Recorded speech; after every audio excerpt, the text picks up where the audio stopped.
Então, vamos lá arrancar com o nosso podcast. Ainda não sabemos bem o que é que vai ser, a não ser conversas entre nós.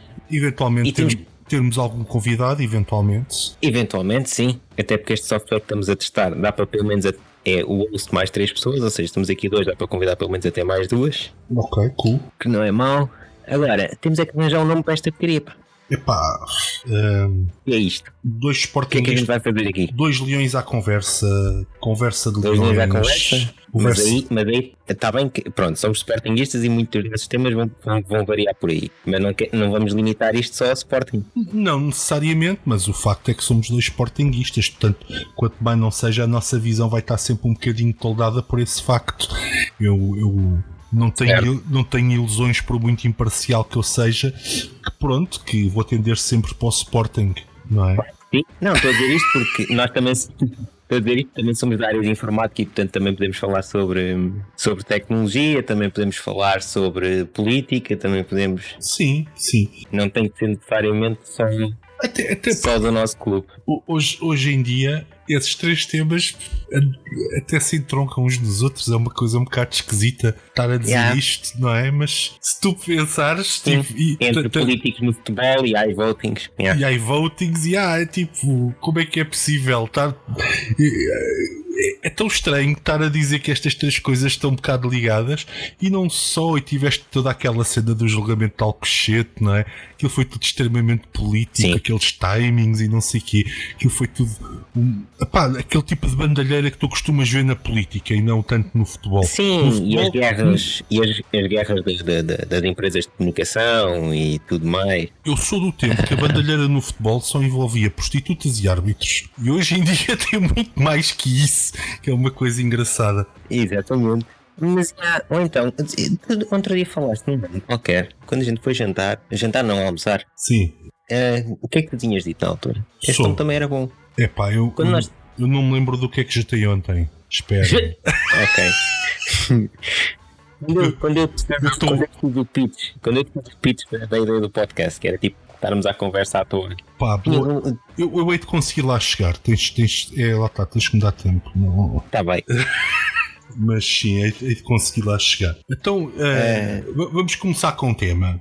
O que é que te apraz falar? Eu tenho aqui uma coisa atravessada na garganta que eu me apercebi outro dia a falar com um grande amigo meu, e ando aqui com isto atravessado, que é eu perdi o Higher Ground, não é? Que é uma coisa que até vem do Star Wars, quando eles tinham as lutas de sabres de luz, não é? Que o gajo que ganhava supostamente era o gajo que estava no plano mais elevado, e eu sinto enquanto sportinguista que perdi o plano elevado. E vou-te dizer isto porque 2 das pessoas que eu tenho relações mais próximas, não é? São benfiquistas. E nos últimos anos, apesar de nós não ganharmos muita coisa, íamos ganhando umas tacinhas e tínhamos o estádio cheio e não ficávamos fora da luta do título pelo Natal. Por isso sentia, falávamos mais à vontade, não é? Não éramos gozados com frequência, pelo menos, E então eu tinha aquele plano elevado de dizer, mas quando tu vais para o estádio e começas a assobiar a tua direção, eu não tenho o volume mais alto com palminhas, não é? Sim. E hoje em dia já não posso gabar disso. Foi uma coisa que eu nunca esperei ver. Mas há outras coisas que eu me gabava e que foram desaparecendo do plano elevado de moral de sportinguista, vamos chamar-lhe assim. Não sei se será a maneira certa de lhe chamar, mas acho que nós tínhamos uma notoriedade de não estarmos no apitorado, de não fazermos certas coisas, não é? De não termos assembleias gerais em que alguém ia sofrer um mata-leão só porque tinha opinião. De termos assembleias gerais de todo, porque já depois e essas foram obrigados a fazê-las. De repente ficámos sem elas também. Quantas mais AGs houve? Sim. Epá, não percebo. Mas os outros fazem as AGs, não têm a desculpa. Exato. Não, é como a história. A AG do orçamento ainda não foi feita. Sim. Quando é que vai ser feita? Porque é o Covid. É tirada para setembro. Então, mas pode-se, o clube pode continuar a ser gerido sem o orçamento aprovado? E a questão também já não é essa. Tu lembras-te do último orçamento que foste votar? em que, se não me engano, foi aquele que não teve votos nulos nem ninguém votou em branco. Nós fomos lá votar, sim. Pá, what the hell, não é? O célebre orçamento em que oficialmente não estavam a cortar nas modalidades, mas no entanto faltavam lá não sei quantos milhões. Certo. Aliás, se vamos enverdar... Não, e não só. E as modalidades que já desapareceram silenciosamente. Sim. Tipo ciclismo e coisas assim. Não, e a questão é que tu todos os dias abres páginas de jornais e é habitual tu veres que houve atletas que deixaram o clube nas modalidades. Sim. Que é outra coisa... Aliás, para falarmos sobre isto temos que começar muito atrás, se calhar, que é que ideias foram vendidas por a atual direção do Sporting que foram absolutamente falsas, não é? Nós ouvimos aquele slogan da atual direção que era unir o Sporting, e eu acho que se calhar secretamente muitos... Eu vou-te ser sincero, eu não fui um deles, porque eu francamente há ali pessoas naquela direção que eu já conhecia e sou completamente averso a que ele esteja no Sporting. Rogério Alves foi uma pessoa que esteve nas piores direções do Sporting, não é? Sim. O Pedro Lancastre era um fulano que não devia estar em nenhuma direção, nenhum clube, por causa das funções que ele exerce. Por exemplo, exatamente. Uma quantidade bárbara de juízes que faz parte da direção atual do Sporting, e eu não percebo sequer como é que isso é possível. Certo. Porque os clubes de futebol estão sempre em tribunal por alguma razão. Sim. É assim, eu percebo como é que aquela lista foi construída. E a ideia de ter lá os juízes é precisamente nesse sentido, que é, já que é quase inevitável, acho que há sempre qualquer coisa que vai arrebentar algures e que tens que ter em tribunal, tens outro, ou nem que seja forma virtual, entre aspas, tens sempre aquele poder de dizer assim, mas eu tenho ali juízes que me estão a aconselhar. Percebes? Eu percebo, mas isso é exatamente o tipo de princípio errado que não se deve ter. Sem dúvida. Agora, qualquer eleição do Sporting, primeiro, antes de qualquer outra coisa, ou os Lencastres, ou os juízes, ou não sei o quê, estas eleições foram muito simples. Eu excluí a lista do Varandas de qualquer possível voto meu no momento em que eu vi o nome de Rogério Alves, nem sequer preciso ver mais nada. Percebes? Exato, 100% de acordo. A partir do ponto em que aquele nome estava ali, eu sei que ele andou 2 anos ou 3 a fazer campanha numa televisão, num programa de televisão, muito à lá Marcelo Rebelo de Sousa, a reabilitar a imagem dele no Sporting, a tentar defender o Sporting. Mas nós não nos podemos esquecer em que direções é que ele esteve no passado. Claro que sim. Não é? Não nos podemos esquecer sim. as pessoas que são os clientes dele. Aliás, isso até nos leva aqui a uma coisa interessante. Ele é advogado do Álvaro Sobrinho. Isso, exatamente. Será que ele pode representar os sócios do Sporting quando é o advogado do principal acionista da SAD do Sporting, acionista privado da SAD do Sporting? Isto é pá, já nem é aqui aquela questão de nós dizermos que, como ele o outro é cliente dele, que ele vai sempre decidir em favor do outro. Não tem a ver com isso. É questão da transparência. Sim. Vais sempre poder pôr em causa. Não parece que isto seja um ambiente propício depois a viver numa AG. O conflito de interesse é gigante. O que é que aquelas pessoas estão a pensar quando fazem uma coisa destas? Eu acho isto inacreditável. E eu acho que não sou só eu, nem tu, nem... Acho que há muita gente a pensar nisto.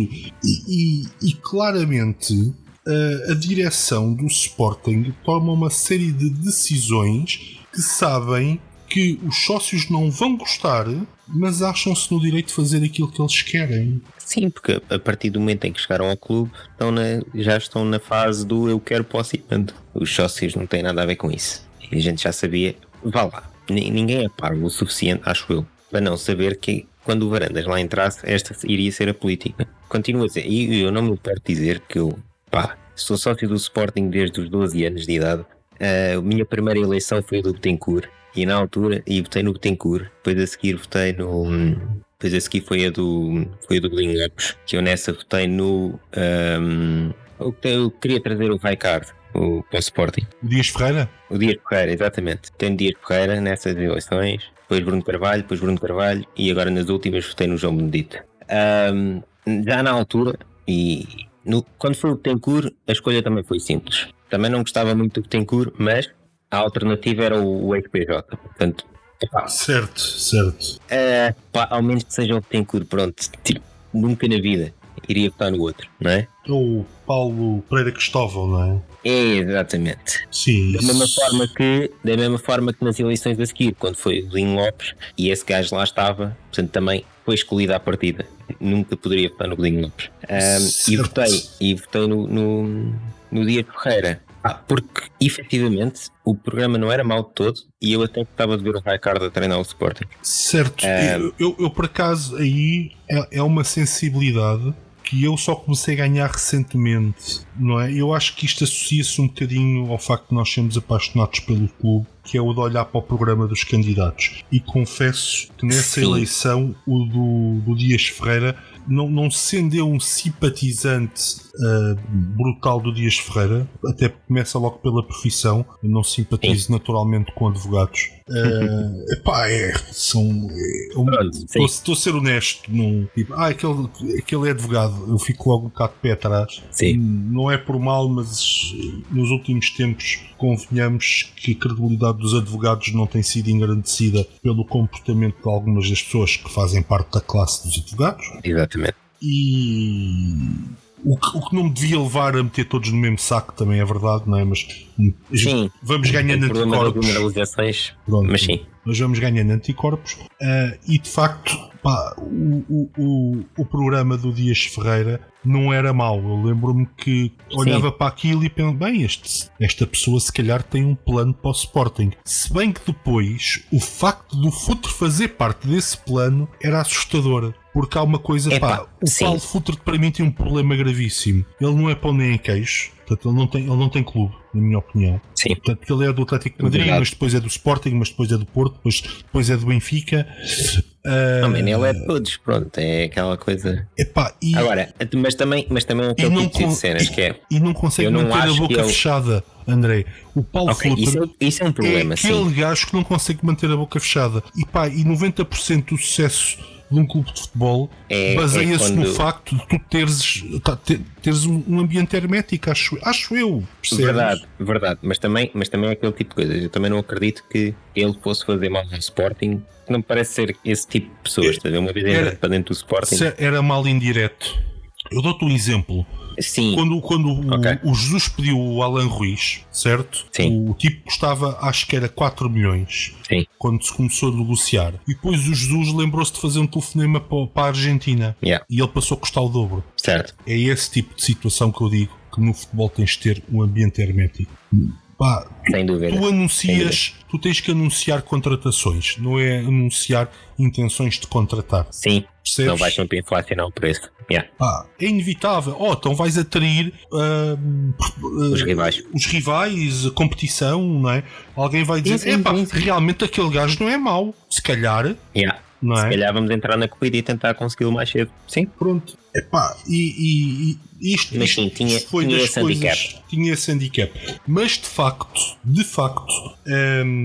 aquilo que estava no papel era interessante. E por exemplo. E era algo que o Dias Ferreira era capaz de implementar. Sabes? Porque depois também olho um bocadinho para isso, que é, olho para a pessoa e vejo, será que aquela pessoa é capaz de implementar aquilo que está a prometer? Pronto. Sim, posso falhar nesse juízo, mas à partida. O Dias Ferreira, com muitas falhas de caráter que ele possa ter, que acho que toda a gente tem, mas eu acho que ele gosta de Sporting, de facto. Coisa que eu não consigo dizer, por exemplo, do Rogério Alves.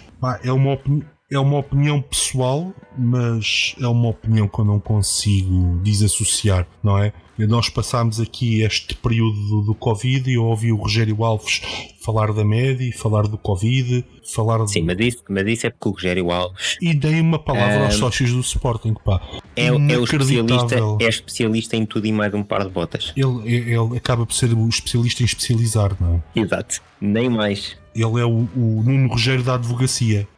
Nem mais. Agora, o outro problema da malta ler os programas, e que toda a gente devia ler, Sabes que isso não é um problema nosso do Sporting, isso é um problema nacional que aplica-se o mesmo quando tu vais às eleições nacionais. Sim. Quantas pessoas... Pronto, eu sou daqueles gajos que dão ao trabalho, tirar atenção, um dia ou dois, para sacar todos os programas, ler, perceber. Eu acho que hoje em dia nós já temos uma tendência maior de olhar com mais imparcialidade à política do que aos clubes. Porque os clubes é só paixão. Política acho que já não há paixão nenhuma. É tentar ver quem é que vai estragar menos isto. Certo, também é isso. Mas nestes casos, ou quando vais a eleições, a paixão, sim, mas isso é dentro de campo. E nos jogos e não sei o quê. Neste caso, quando é para escolher alguém para dirigir o clube, eu pelo menos tento ao máximo levar isto como se fosse umas eleições nacionais, em que sabe os programas todos, vou ver os debates todos, etc. Tiro um dia ou dois para pensar, para ver, e depois então vou votar em consciência. Certo. Agora, que 90% das pessoas não faz isso, não faz. Então faço-te uma pergunta. Mesmo sendo o futebol uma paixão, tu consegues olhar para o atual presidente do Sporting e do programa dele, etc., e olhares para o anterior presidente do Sporting e fazeres um exercício imparcial de quem é que querias atualmente como presidente do Sporting? Se não houvesse mais escolha nenhuma, queria a anterior direção. Não, mas eu fiz esse exercício e e disse assim, independentemente de eu gostar ou não gostar do Bruno Carvalho e do Varandas, de eu gostar ou não gostar do trabalho que eles estão a fazer e fizeram, e a conclusão que eu cheguei foi, porquê mudar para pior? Exato. Aliás, nós chegamos a falar nisso há uns meses atrás.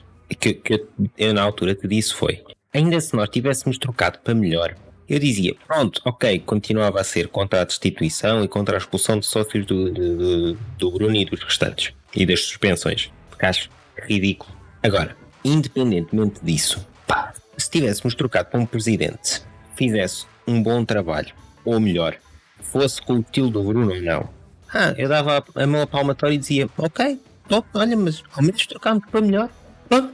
Um gajo metia a viola no saco e siga. Não é? Exato. O Sporting está fixe, altamente. Exato.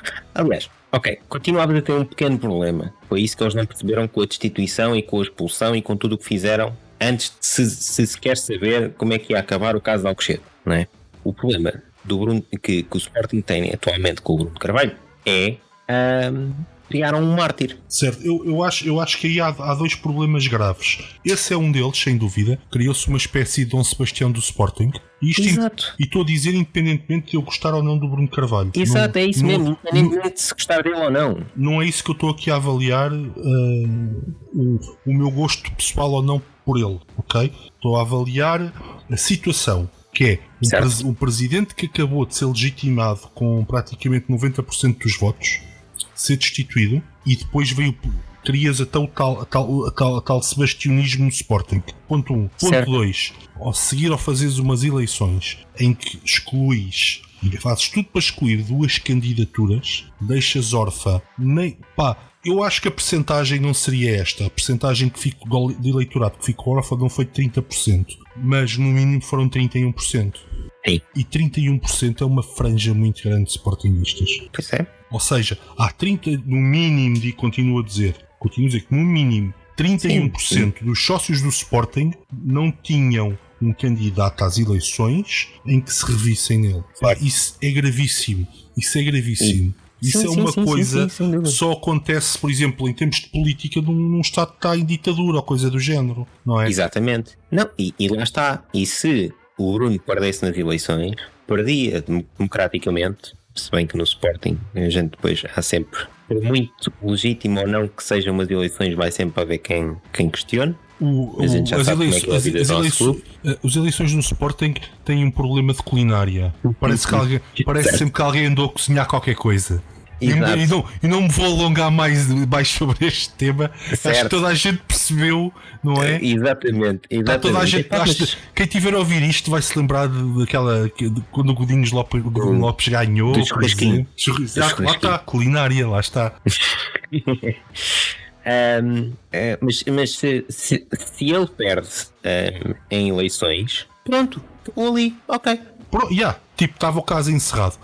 Vamos imaginar, se ele se tem candidatado e o Carlos Vieira também, vamos imaginar este cenário, não é? Sim. Havia no mínimo dividiriam 30% pelos dois. havia essa possibilidade, ou podia o Carlos Vieira conseguir uma franja maior naquela altura, sim. Devido ao que se estava a passar, não interessa. A questão é que as pessoas iam chegar àquele boletim de voto e diziam assim: está aqui um candidato que eu me revejo. Exato. Ok? As pessoas tinham hipótese de escolha, ok? Nem mais. Aí é que está o problema. E não tiveram. E a partir daí, unir o Sporting era só uma frase. Sim. Porque ninguém tinha isso em mente, com toda a certeza. Aliás, tanto uniu o Sporting que aquilo que se começou a ver agora com a renumeração é a prova provada que foi só mesmo uma mera frase. É que parece que também houve uma pandemia no Sporting, não é? Exato. O Covid limpou uns quantos. Limpou. Aliás, se tu fizeres. Há malta que faz estatística para tudo, como tu sabes, não é? Sim. A gente vem de uma faculdade que até é propícia para essas coisas, em que se misturava todos os assuntos e mais alguns para sacar uma estatística. E tu dizes, ser sócio do Sporting é um facto de contaminação com o Covid. O sócio do Sporting faz parte do grupo de risco, porque desapareceram tantos. Certo. Não é? E só uma curiosidade, tu como tu sabes, eu fui atleta nas camadas jovens do Sporting. Sim. E depois, tenho de ser sincero que fiquei, conforme fui chegando ali enquanto teenager, a minha desilusão com a sucessão de direções estranhíssimas que apareceram no Sporting, acabei por deixar de ser sócio e chegou também ao fim a minha carreira enquanto jogador de basquete, portanto. Certo. E houve ali uma desilusão e eu afastei-me e só voltei quando o presidente era Bruno Carvalho. E curiosamente, quando eu voltei, logo passado um ano, se não me engano, houve uma renumeração e eu tinha voltado com um número tipo 114 mil ou uma coisa do género e fui renumerado para tipo 113 mil. Não consigo agora precisar exatamente, mas foi uma coisa deste género. Portanto, desci 1000 números. Portanto, o que me leva a concluir que não havia nada 80 mil sócios inventados. E que me leva também a outro raciocínio. Porque isto às vezes a gente tem que fazer um bocadinho de exercício de lógica para perceber o que é que está a ser feito no Sporting. Ora bem, se houve uma renumeração e só desapareceram 1000 sócios, não havia nada 80 mil sócios inventados. Ponto 1. Ponto 2. Quando a atual direção começou com a conversa dos 80 mil sócios inventados, é porque eles viram o que é que se estava a passar. Eles já sabem há muito tempo e eles anteciparam, como eles fazem sempre, o escândalo de uma forma muito baixa, que é inventando um facto para se poderem passar nos pingos da chuva ao fim e ao cabo. E então dizer, não, inventaram aqui. A gente agora olha, e eu, por exemplo, eu desci 50 mil números. Não, por acaso estava agora a validar. Fui agora ver quanto é que era. Então, repara. Ora, em 2015, a minha renumeração, eu passei do 44 mil para o 42 mil. Mais coisa, menos coisa. Era o 44.036. Ou seja, passei para 42.099. Ok? Bate certo o que eu estou a dizer, porque eu tinha um número muito superior ao teu e só perdi 1000. Lá está. Pronto. Bate certo. Este ano, eu baixei do 42.099 para o 23.480. Exato. Eu baixei do 100 e tal mil para o 50 mil. Houve aqui... não sei. Não é? Eu não sei se a malta do Sporting, com todo o respeito, porque eu também sou sportinguista e custa-me dizer isto, não sei se já ouviram falar de Belenenses. Não sei se já ouviram falar disso. Como o Belenenses antigamente era um grande clube, não é? E hoje em dia é um clube perdido. Na verdade acho que é um clube dos distritais. Na verdade mesmo, na real acessão da palavra, o Belenenses é um clube dos distritais e é uma pena. Exatamente. Porque é um clube histórico. É um dos históricos de Lisboa também. É um clube histórico. Exatamente. É um dos poucos clubes que foi campeão. Não é? E uma sucessão de más decisões, maus presidentes e venderem assado. Isso foi o prego final no caixão, mas o Belenenses já estava ferido de morte, não é? A venda de assado por um preço ridículo foi uma consequência de má gestão anterior. Porque sim. Atenção, porque o Belenenses nos anos 80 e 90 chegou a ter excelentes plantéis de futebol e parecia que conseguia reerguer-se, mas depois houve sempre qualquer coisa que fazia com que aquilo fossem fogachos, ok? Certo. O Belenenses teve boas equipas, atenção.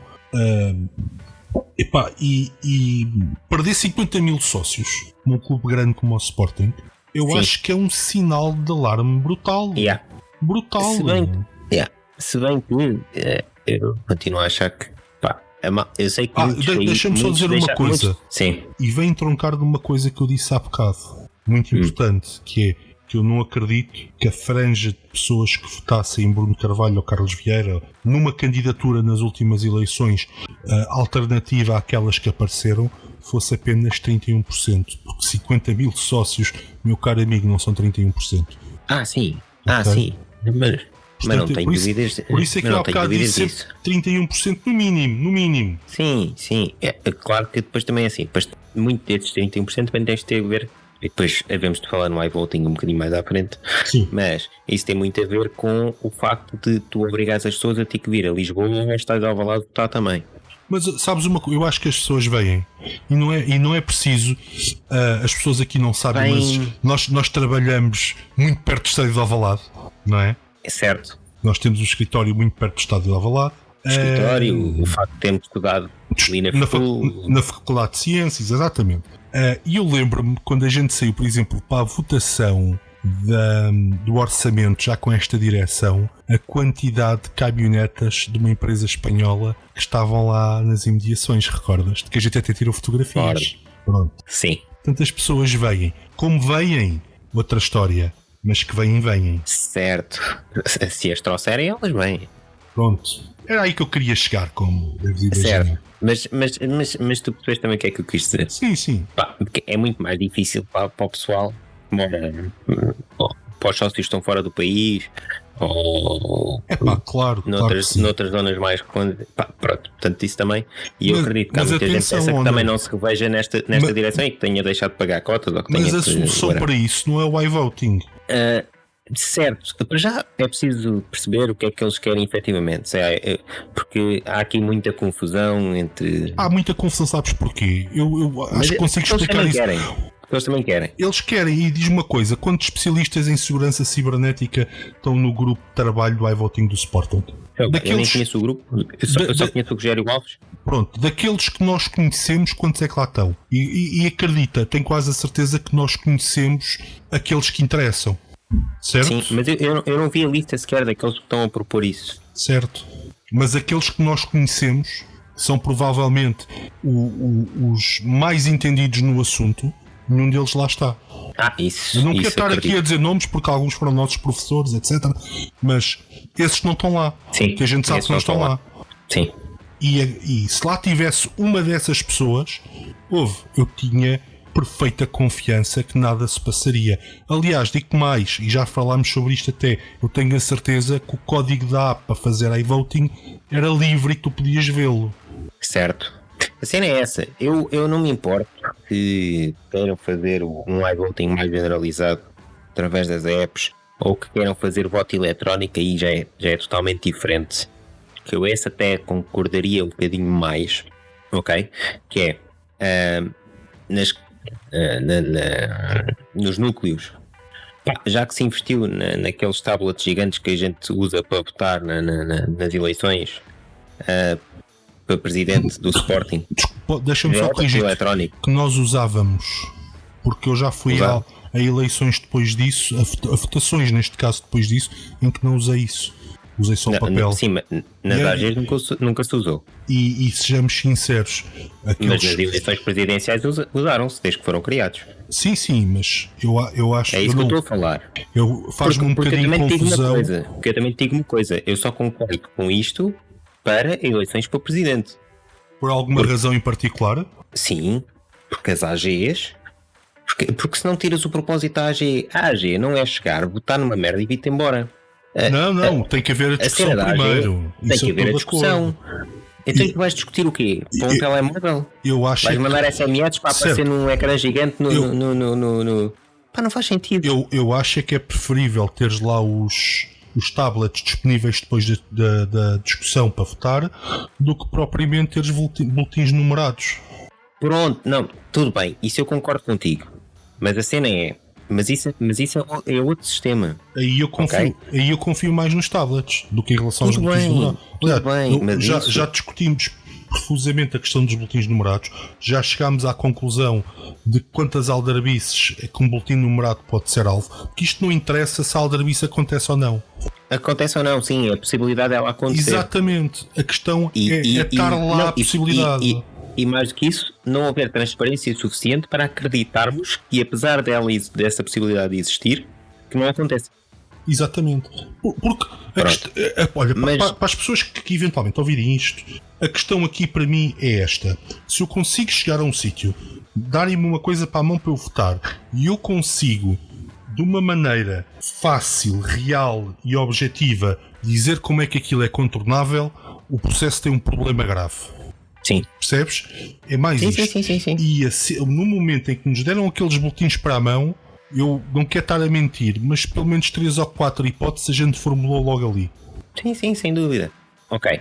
Também é um bocado defeito de profissão. De profissão. Porque tendo nós informáticos e sabendo como é que funcionam os sistemas, para nós é muito mais fácil olhar para um sistema e saber como quebrá-lo. Diz-me uma coisa, não sei se tu olhaste para o último relatório e contas como eu olhei, e tu reparaste que os custos em pessoal do Sporting aumentaram. Aumentou, sim. E na boca do presidente foram contratados muitos consultores informáticos. Eu ouvi essas palavras e tu também. Sim. Foi comprado um software de 50 mil euros. Que eu ainda estou para perceber que raio de software é que é, porque tu conheces algum software que custe 50 mil euros?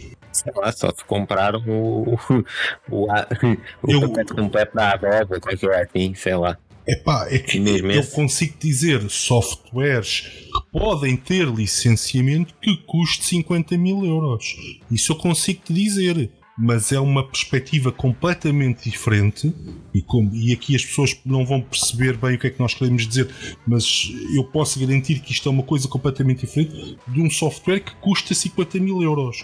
E eu não acredito que mesmo a 1000 euros a licença, que é provavelmente as licenças mais caras do mercado, custou 1000 euros por utilizador, que o Sporting tenha 50 utilizadores para licenças dessas, percebes? Para utilizarem aquele software para o pavilhão.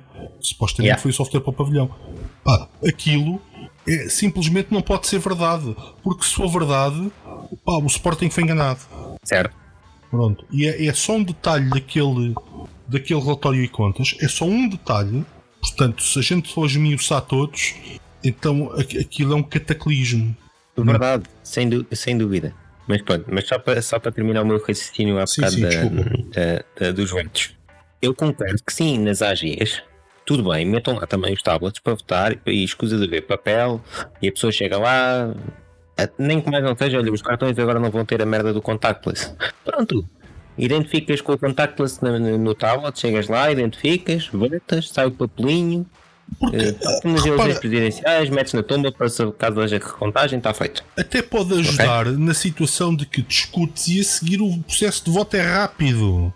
Exato, para não haver aquela desculpa que o sistema de votação é muito lento e não sei o quê, demora tempo, então temos que votar já. Não, comprei mais tablets, é fácil. Exato. Gasta-se dinheiro e tanta porcaria no Sporting, não é? E não estou a falar do José, ok? Certo. Mas gasta-se tanto dinheiro e porcaria no Sporting. Compra-se mais tablet, votam 100 gajos ao mesmo tempo, de cada vez. Aquilo é um instante, pá. Ou então, se querem passar para, em vez de múltiplas AGs, mais uma vez, tendo em questão que nem sempre se consegue ter todos os sócios numa AG, etc., e querem passar para um sistema mais virtual, então pode-se usar um sistema muito tipo a democracia líquida, por exemplo, o Liquid Feedback. Como e tu sabes bem, porque não? Por exemplo, que nós usamos nos partidos piratas. Sim. Certo? E tem uma coisa espetacular, que é grátis. Não, é grátis e não é só isso. É descentralizado. Só estou a tentar dizer isto que é para o Sporting poupar 50 mil euros. Exato. Tens o custo depois do pessoal que tem que instalar aquilo e manter. Mas é residual. Sim, mas como aquilo está escrito em Lua, pelo menos o software oficial, tem um custo um bocadinho mais elevado que encontrares malta que perceba de Lua. É um bocadinho mais Lua e PostgreSQL, que é o backend é todo em PostgreSQL. Seja como for. que é um sistema. Tu defines tempo de discussão para cada tema, defines quando é que pode haver alterações, chega-se a um consenso e tem o melhor dos dois mundos, da democracia participativa e da democracia que temos atualmente, que é representativa. Pronto. Num sistema destes, até concordo. Fora deste tipo exato. Agora, fora deste tipo de situações e sempre com uma componente da AG, e aí teria que se ver como é que se coordenaria isto com o liquid feedback presencial, porque a gente também não se pode esquecer, também tens muitos sócios mais idosos e tu não lhes vais dizer, olha, vai aí a um site o teu login de sócio para discutires através de texto e dizer o que é que achas bem, o que é que achas mal num documento, ou o que é que retificarias, etc. e votavas, percebes? Aí é onde começa o perigo, mas tudo bem. Mas olha, eu tive aqui uma ideia brutal. Mas também tu sabes que o liquid feedback não dá um resultado de propriamente ganhou esta opção, é dar, as pessoas dizem eu prefiro isto, se isto não der prefiro isto, e assim sucessivamente, e aquilo dá-te um feedback muito mais real de ok, as pessoas preferem no seu todo preferem esta opção e a seguir esta opção e a seguir esta, e a que não querem mesmo é esta que está aqui no fim da lista. Sim, mas isso é bom porque isso até é uma avaliação de intenções. Exatamente. Isso era muito bom num clube. Isso era mesmo muito bom. Agora, eu tive aqui entretanto uma ideia espetacular que ainda não me tinha apercebido disso, que há uma cena muito positiva nesta história de termos perdido 50 mil sócios, que eu acho que ainda ninguém se lembrou. Ou pelo menos ainda não ouvi ninguém que falasse nisso, que é o seguinte. Isto até merecia um refar de tambores, que é, a partir de agora, se quisermos destituir uma direção, podemos fazê-lo no pavilhão João Rocha. Já não precisamos de ir para o outro lado. Já somos tão poucos, não Exato. É? Que a gente já cabe lá. Portanto, aquela tanga de que tem que se meter dinheiro para alugar o pavilhão Atlântico, ou como é que aquilo se chama agora, já não é preciso. Paga-se a eletricidade do pavilhão. Mas sim. Agora, para acabar a outra cena, nas presidenciais já não concordaria, para presidente já não concordaria tanto com o sistema do liquid feedback. Aí, tudo bem, se quiserem avançar com o iVoting, sim, mas sempre e apenas se o código for 100% aberto, e quando digo 100% aberto é desenvolvido, seja app, seja servidor, desenvolvido à vista de todos. Mas o back-end também. É isso que eu estou a dizer. Okay. Servidor e app. Back-end, as duas pessoas que estavam interessadas em ouvir isto já ouviram Lua, já ouviram Post-Degree e agora back-end acho que já desistiram, mas tudo bem. Mas para além de 100%, sim, tem que existir. E aí, já que se gastou dinheiro no sistema que temos atualmente com o querido tablets, paguem à IBM, que de certeza que tem licenças baratas para fazer isso, que é criar uma blockchain para garantir que os votos não estão adulterados. Mas nem mais. Pronto, a partir desse momento, se me garantirem, e não é garantirem de ver de palavra, é eu olho para o código-fonte e vejo, isto tem aqui uma blockchain por trás, tem uma IBM por trás, e eu consigo ver o código todo e consigo perceber que não pode haver aqui formas de falcatrua, e mais, como é código aberto, qualquer pessoa da comunidade pode sugerir, olha, atenção que aqui pode falhar, atenção que ali pode falhar, e são muitos mais olhos a ver o mesmo código, então aí aceito, aí tudo bem, vamos a isso, por que não? Agora, se não me dizem como é que aquilo é feito, tenho aqui uma app que dá para votar e não sei o quê, então e como é que eu sei que isto é válido, como é que eu posso confiar em vocês? Não sei. Então se não sei, esqueçam. Eu nunca poderia aceitar um sistema desses. A não ser que tenha aquelas pré-condições. Pois, e eu acho que isso é o mínimo, não é? Exato. O mínimo. Ou seja, não é ser contra o sistema, é se querem um sistema destes, tudo bem, mas tem que cumprir estes requisitos mínimos. Sim, tem que haver confiança no sistema. Exato. Eu aí... Sendo que tu sabes que a primeira regra que a gente aprende em informática é que a lei de Murphy existe sempre. Ponto. Sim, isso é... Não há hipótese. Não, e as próprias pessoas que estão de fora do meio têm que meter uma coisa na cabeça, que é, não há sistemas suficientemente seguros.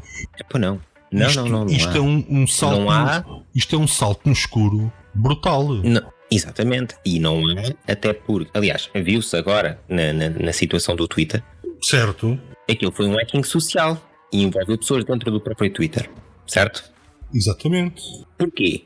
Por muito André, seguro que esteja um sistema. Olha lá, tu tens a eleição do Brexit, tu tiveste a eleição do Presidente dos Estados Unidos. Certo, exatamente.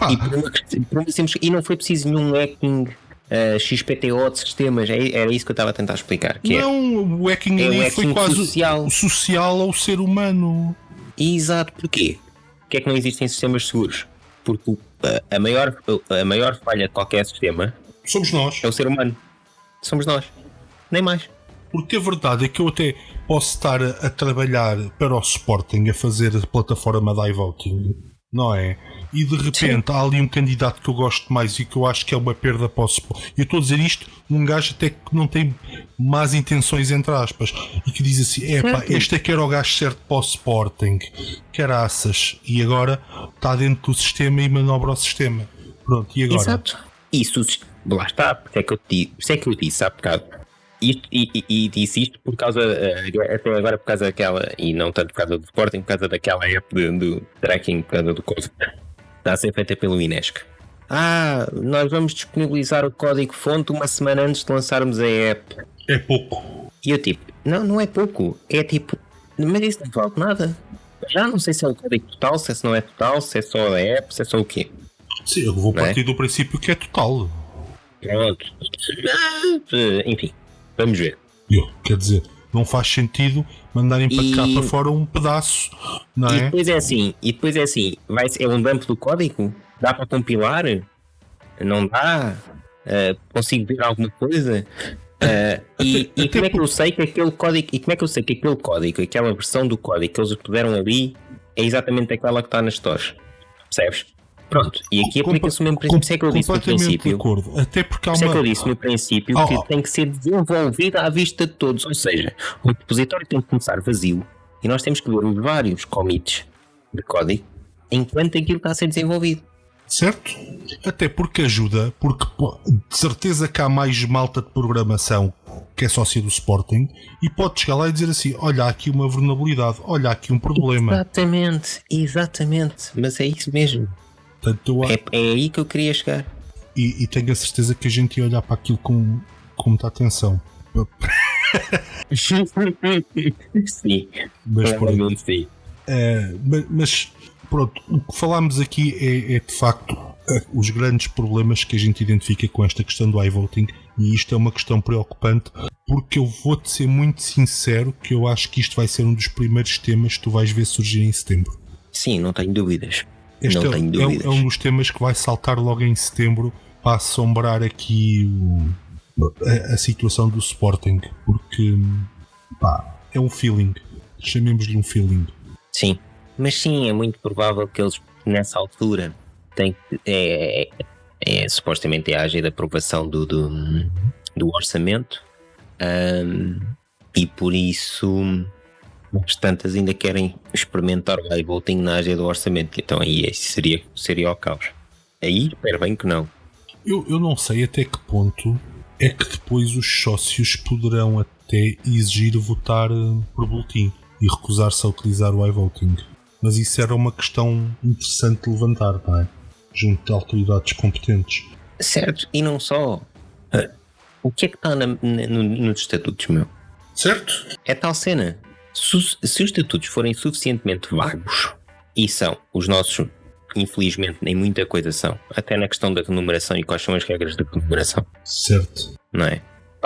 Qualquer gajo que esteja, no caso é o Rogério Alves, mas não interessa, pode interpretar aquilo à maneira dele. É válido na mesma. Mas isso lá está. Isso para mim é a grande usurpação de poderes do Rogério Alves, porque ele não está como Presidente da Mesa da Assembleia Geral, como juiz, está como Presidente da Mesa da Assembleia Geral. Está bem. Ele não está lá para interpretar a lei, ele está lá para fazer cumprir os estatutos. Mas eu já nem estou a falar. Eu já nem estou a falar de cumprir a lei ou de interpretar a lei. Eu estou a falar no texto dos estatutos mesmo. A interpretação da lei. Tem muitos pontos. Não, mas eu estou a falar da interpretação do texto dos estatutos mesmo. Mas atenção, porque ele tem feito intervenções em que ele faz interpretações da lei. Assim, ninguém se esquece daquela foi na SIC Notícias, acho eu, Sim. em que ele diz que não, este bocado dos estatutos eu não cumpro porque eu acho que são ilegais. Pronto. E não só, e alegou razões para não ler uma ata que são muito semelhantes às razões pela qual fizeram uma Assembleia de Destituição ao ex-presidente. Certo, por exemplo, também. Mas, enfim. Portanto, mas ele não está lá. Eu, quando penso num presidente da mesa da Assembleia Geral do Sporting Clube de Portugal, não penso numa pessoa que vai lá para fazer um trabalho que eu imagino que deva ser feito por um juiz. Certo. Não é? Pá, não, quer dizer... Não, e no mínimo fazia-se assim. Se considerar que há alguns pontos ilegais nos estatutos, então fazia-se assim. Pedia-se a alguém externo independente para avaliar, e se efetivamente existem pontos ilegais, propõe-se uma alteração para que fiquem legais, vai a uma AG, os sócios decidem, e se for aprovado, ok. Se não, faz-se uma nova redação de acordo com o que os sócios querem e que então esteja dentro da lei para e assim sucessivamente. Sim, porque... Não é do dia para a noite, olha, não, eu acho que não. Porque basicamente a única coisa que eles abrem a porta é para lixar a cabeça às pessoas, desculpa a expressão, percebes? Porque depois é assim, depois começa as teorias de não, é porque isto há duas atas, não, porque como há o processo a decorrer em tribunal ele não pode ler, não interessa, ele tem é que ler a porcaria da ata. Exatamente. Ou então deixarem-se de picuinhice e digam logo a verdade. Exatamente. Que eu não posso ler a ata por isto, pronto. Exatamente. Agora, tipo... Parece que há um medo de se dizer o porquê das cenas, estás a ver? Eu acho que isto é mais a criação de assuntos paralelos, porque se tu pensares... Mas nunca nada correu realmente bem esta direção. Certo, mas o meu problema aqui, e com essa questão da ata e não só, e dos estatutos, o meu problema aqui nem é tanto esse. O meu problema aqui é o precedente que abres. Certo. Mas eu quer dizer, qualquer outra pessoa que chegue também pode dizer, então se o outro fez, se o outro pode fazer. Mas isso é precisamente o que ele está a dizer. Mas eu da outra vez fiz. Ele nem avalia que ele da outra vez estava errado.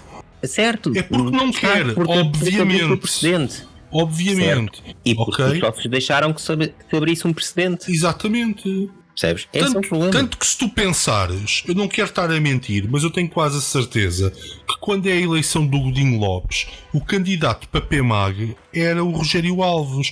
Era o Rogério Alves, sim senhor, e ganhou foi a lista do Bruno, que era o Eduardo Barroso. Exatamente. Porquê é que acham que nessa altura aconteceu isso? Aliás, ninguém me tira da ideia, ok? Ninguém me tira da ideia que se é o Rogério Alves, o presidente da PMAG nessa altura, o Godinho Lopes tinha ido até ao fim. Se calhar ainda lá estava, meu caro amigo. Se calhar ainda lá estava. Não sei se estava, porque da forma como estava o clube, não sei se ainda tinhas clube, mas enfim. Não tinhas. Aquilo tinha um dono e o Godinho Lopes era o representante desse dono dentro da direção. Por que não? Não, porque... Pois quem decidia... Olha, fazendo minhas as palavras da filha do Peter Lin, o clube é nosso, a gente faz o que quer. Certo, não acredito que o Godinho Lopes se mantivesse lá, porque um bocado como o Varandas atualmente, a incompetência era tanta, porque eu acho que mesmo que se houvesse um dono, eles punham lá alguém da confiança deles e punham com eles. Percebes? Mas muitas vezes tu nomeares uma pessoa notavelmente incompetente para um cargo é uma maneira de tu manteres o controle sobre alguma coisa. Não é? Isto não é uma coisa nova. Também é verdade. Também é verdade. Tu olhas para o outro lado da segunda circular e eu dou-te um exemplo. Porquê é que correram com o Jorge Jesus do Benfica? Não era porque ele fosse mal no trabalho que ele estava a fazer lá, na verdade. E atenção, quero deixar aqui claro que eu não simpatizo nada com o Jorge Jesus. Aliás, o que eu sinto pelo Jorge Jesus é o contrário de simpatia. Ok? Só para deixar aqui este ponto claro. Mas nós temos que pensar o porquê. Porque vai de encontro àquilo que nós estamos a falar sobre ter uma pessoa que não é muito competente no trabalho dela. o Jorge Jesus, com todos os defeitos que tem, sendo a pessoa, enfim, nem vou adjetivar que é, ok? Ele era competente no trabalho dele, ninguém lhe dizia tem que jogar ou não sei quantos, ninguém contratava jogadores nas costas dele. Sim. Aliás. E que tipo de treinador é que o Benfica foi à procura? Um treinador como, olha, outra pessoa que um pau mandado. E isto vem provar só uma coisa. E só uma parte sobre Jorge Jesus. Eu também não simpatizo nada com o perfil e pessoa de Jorge Jesus, mas aliás, até para também ficar tenho aqui que dizer isto. Um ponto claro. Tenho que dizer isto. Ele é um dos melhores treinadores portugueses. Sem dúvida. Com um pequeno problema, que ele só é quando se concentra apenas no futebol. Ponto. Qualquer gajo que seja defendido pelo Otávio Machado, eu detesto. Só para ficar aqui muito claro. Certo. Mas pronto, à parte disso, não é? Isto também prova outra coisa em relação ao Sporting. É que esta história dos planos estratégicos de direções, isto não existe. Percebes? É zero. Porque uma direção não sabe qual é o perfil de estilo de jogo de um treinador, não sabe nada. Não sabe nada sobre as ideias que o treinador quer implementar, não sabe se o treinador vai olhar para o plantel e definir um esquema de jogo A, B ou C de acordo com as pedras que tem no plantel e depois queira colmatar faltas que eventualmente o plantel tenha com jogadores de um tipo e não o contrário dele chegar e implementar ideias que ele tinha pré-concebidas. Não sabes como é que isso vai acontecer. Portanto, não existe planos estratégicos das direções. Isso não existe. E olha para o Liverpool. O plano do Liverpool é o Klopp. Sim. Certo. O Benfica, para enquadrar isto, achou que o plano estratégico era da direção, contratou aquilo que tu dizes muito bem, que é os treinadores pau-mandados. E o que é que isso resultou? Tem que ir buscar o gajo que era o cabecilha do plano. Nem mais. Portanto, isto que a direção do Sporting está a fazer, para já, eu acho que o Ruben Amorim, pá, por muito bom treinador que ele possa ser, não tem a maturidade suficiente para ser um treinador em que ele assume. Acho que não tem essa experiência. Pá, isto não é nada contra o Ruben Amorim, que eu acho que foi caríssimo. Pá, não... Sim. Mas... O Ruben Amorim é assim, apesar de o futebol que a gente tem praticado não tem sido nada por aí além, a única coisa... agora... Há uma coisa que eu posso dizer sobre o Ruben, certo, mas também é assim, para já dou-lhe o benefício da dúvida, até porque ele ainda não fez uma pré-época, pegou na equipa como estava, portanto vou-lhe dar esse benefício da dúvida. Depois na próxima época posso fazer uma avaliação. Deixa-me só dizer-te uma coisa. Sim. Eu não estou a dizer que o homem é incompetente. O que eu estou a dizer se tu achas que ele já tem maturidade suficiente para chegar ao pé da direção e dizer assim, olhem, os jogadores que eu quero é este. É isso que eu quero ver para o próximo ano. Não é? Porque eu estou a olhar para os reforços do Sporting e vou-te já dizer, não parece nada isso. Aliás, vou um bocadinho mais atrás. Eu penso no plano desta direção que contratou o Rosier, o Borja, o Dumbiá, o José, o Bolazi e o Fernando, ok? E depois chega a janeiro e os que vieram emprestados despacha-os todos. Os outros os que contratou foram todos encostados ao banco, só o Dumbiá é que jogou a titular porque o Matias se lesionou, senão também era o banquinho, era o sítio dele. E pá, isto é verdade. Não é? E depois em janeiro mete miúdos a jogar da tal formação que estava toda... Pá, que grandes colchões, é só o que eu tenho a dizer. Percebes? Certo. Isto é uma direção com plano que desatou a gastar 60 milhões em contratações e a seguir diz assim, não, os putos é que são bons, pá. Isto é um plano. Epá, não é plano nenhum. Isto é navegar ao dedo. E o Amorim está a jogar com as armas que tem, que é tipo, também, coitado. Não, mas eu tenho que ser sincero. Acho que o Nuno Mendes é um jogador super talentoso. Eu acho que o Eduardo Quaresma pode dar jogador, apesar dele me fazer lembrar o Daniel Carriço, para ser honesto, que não era um mau jogador, afinal, não é? Porque ele ganhou 3 taças UEFAs no Sevilha. Ok, agora, tu gastaste 60... E nem vamos falar naqueles que a Comissão de Gestão despachou e o Varandas no início. Sim, nem vamos falar desses. Quer dizer, então tínhamos conversa para a noite toda. Da maneira como eles foram despachados, porque é que foram despachados, etc. Porque eu continuo a não ver um ponta de lança no Sporting melhor que o Montero. É isso, não, é que eu nem ia entrar por aí, é só mesmo pela qualidade dos jogadores. Exato. Sim, aliás, basta falar em Demiral e Domingos Duarte. Ui, não é? Estamos muito preocupados com o Quaresma estar verdinho e aqueles já estavam os dois no ponto. Espetacular. Exato. Espetacular. Aí é que está. Não é que o Quaresma não seja bom, mas os outros agora são claramente melhores. Aliás, se nós pensarmos, o Demiral já jogou a titular só na Juventus e o Domingos Duarte foi o melhor central do campeonato espanhol na segunda divisão e este ano é titularíssimo. E marca golos ao Real Madrid. Por maiores. Exato. Portanto, se calhar nem vamos por aí. Estamos preocupados que tínhamos a dupla de centrais a envelhecer. Domingos Duarte e Demiral, uma dupla de centrais com 20 e poucos anos. Nada mal. Espetáculo. Já nem vamos falar o barrete que a gente deu ao Manchester United. Sim. Isso foi um barrete daqueles. Um barrete, enganámos mesmo bem os gajos. Eles a pensar que iam ficar com um grande jogador de futebol, afinal ficaram apenas com o melhor jogador da Liga Inglesa durante 2 meses consecutivos. Aliás, eu estive a ver num site, um canal de YouTube sobre a Premier League, que é um canal por acaso muito engraçado, e eles avaliam o Bruno Fernandes como a melhor contratação do Manchester United pós Alex Ferguson. E pensa nos jogadores que aqueles gajos já contrataram: Alexis Sanchez, Paul Pogba, Di Maria. Quem é o melhor? Bruno Fernandes.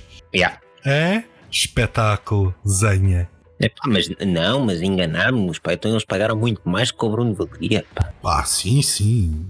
De certeza que o Manchester United não vai, conforme o fenómeno do homem for crescendo lá, pessoa com que eu não tenho também qualquer tipo de simpatia com o Bruno Fernandes, diga-se de passagem, conforme o fenómeno, eles não vão conseguir fazer aquilo só em camisolas. Não, que ideia. E quem diz camisolas diz uma venda futura. Sim, eventualmente sim, não é? Porque neste momento tu olhas para as exibições do Bruno Fernandes e aquilo tem futuro galáctico escrito da cabeça aos pés. A questão é um bocado essa. O Modric não está a ficar novinho e o Bruno Fernandes tem perfeitamente o perfil para ir substituir o Modric para o Real Madrid. Sejamos sinceros. Sim, sem dúvida. Portanto, aquilo foi, mais uma vez, um amadorismo gritante. Eu nunca ouvi falar de uma direção que vai para um sorteio da Champions para tentar despachar um jogador. Nunca ouvi falar nisto. Foi a primeira vez. Eu já vi mandar emissários para contratar alguém. Agora, mandar emissários para tentar vender, realmente o Sporting está a inovar. Não, isto é... Mas sabes, por acaso, agora falando um bocadinho mais a sério, é isso que me chateia nesta direção. Mais do que tomarem ou não decisões erradas e a gente poder discutir se são erradas ou não, ou tentar perceber o ponto de vista delas, porque eu posso discordar de um caminho que a direção possa estar a tomar, ok? Mas pode haver razões válidas. Ou pronto, não é? Mas o que me chateia mais é a incompetência e a nabice com que muitas decisões são tomadas ou não tomadas de todo e como as coisas são dirigidas, de navegação à vista, percebes? Isso é que me chateia mais. É olhar para lá e não conseguir apontar uma pessoa que eu diga assim: ok, está ali uma pessoa competente. Não dá. Eu sou-te sincero. Eu acho que estás a tocar num ponto fulcral da coisa, que é a gritante incompetência que toda a gente que nós conhecemos naquela direção tem demonstrado. Mesmo aquela grupeta que foi para Nova Iorque fazendo negócios. E estes negócios as pessoas não viram, mas eu fiz umas aspas com as mãos. O que é que saiu dali?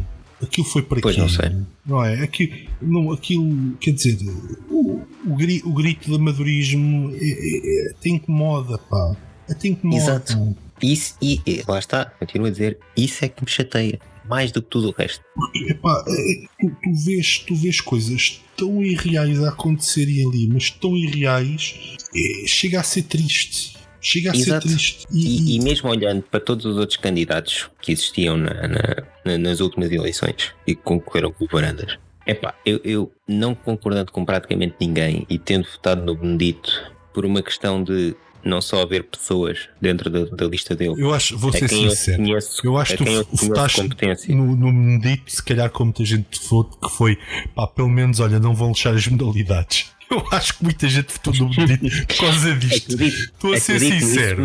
Sim, mas não foi só por isso. Não foi só por isso, porque eu conheço algumas pessoas da lista do Benedito, sim, ou que estavam na lista, e reconheço-lhes competência. Ok. E o próprio Benedito, pronto. E foi mais por aí do que por outra coisa qualquer. Ponto. Mas eu acredito que qualquer outro dos outros candidatos conseguia ser, mesmo aquele que eu concordo menos, era capaz de ser ligeiramente menos incompetente do que esta direção que lá está. E isso é que me chateia ainda mais. Percebes? É que de todos eles, temos o mais incompetente. Tu agora dizes isso e eu nunca mais vou conseguir ver o Pedro Madeira Rodrigues com os mesmos olhos.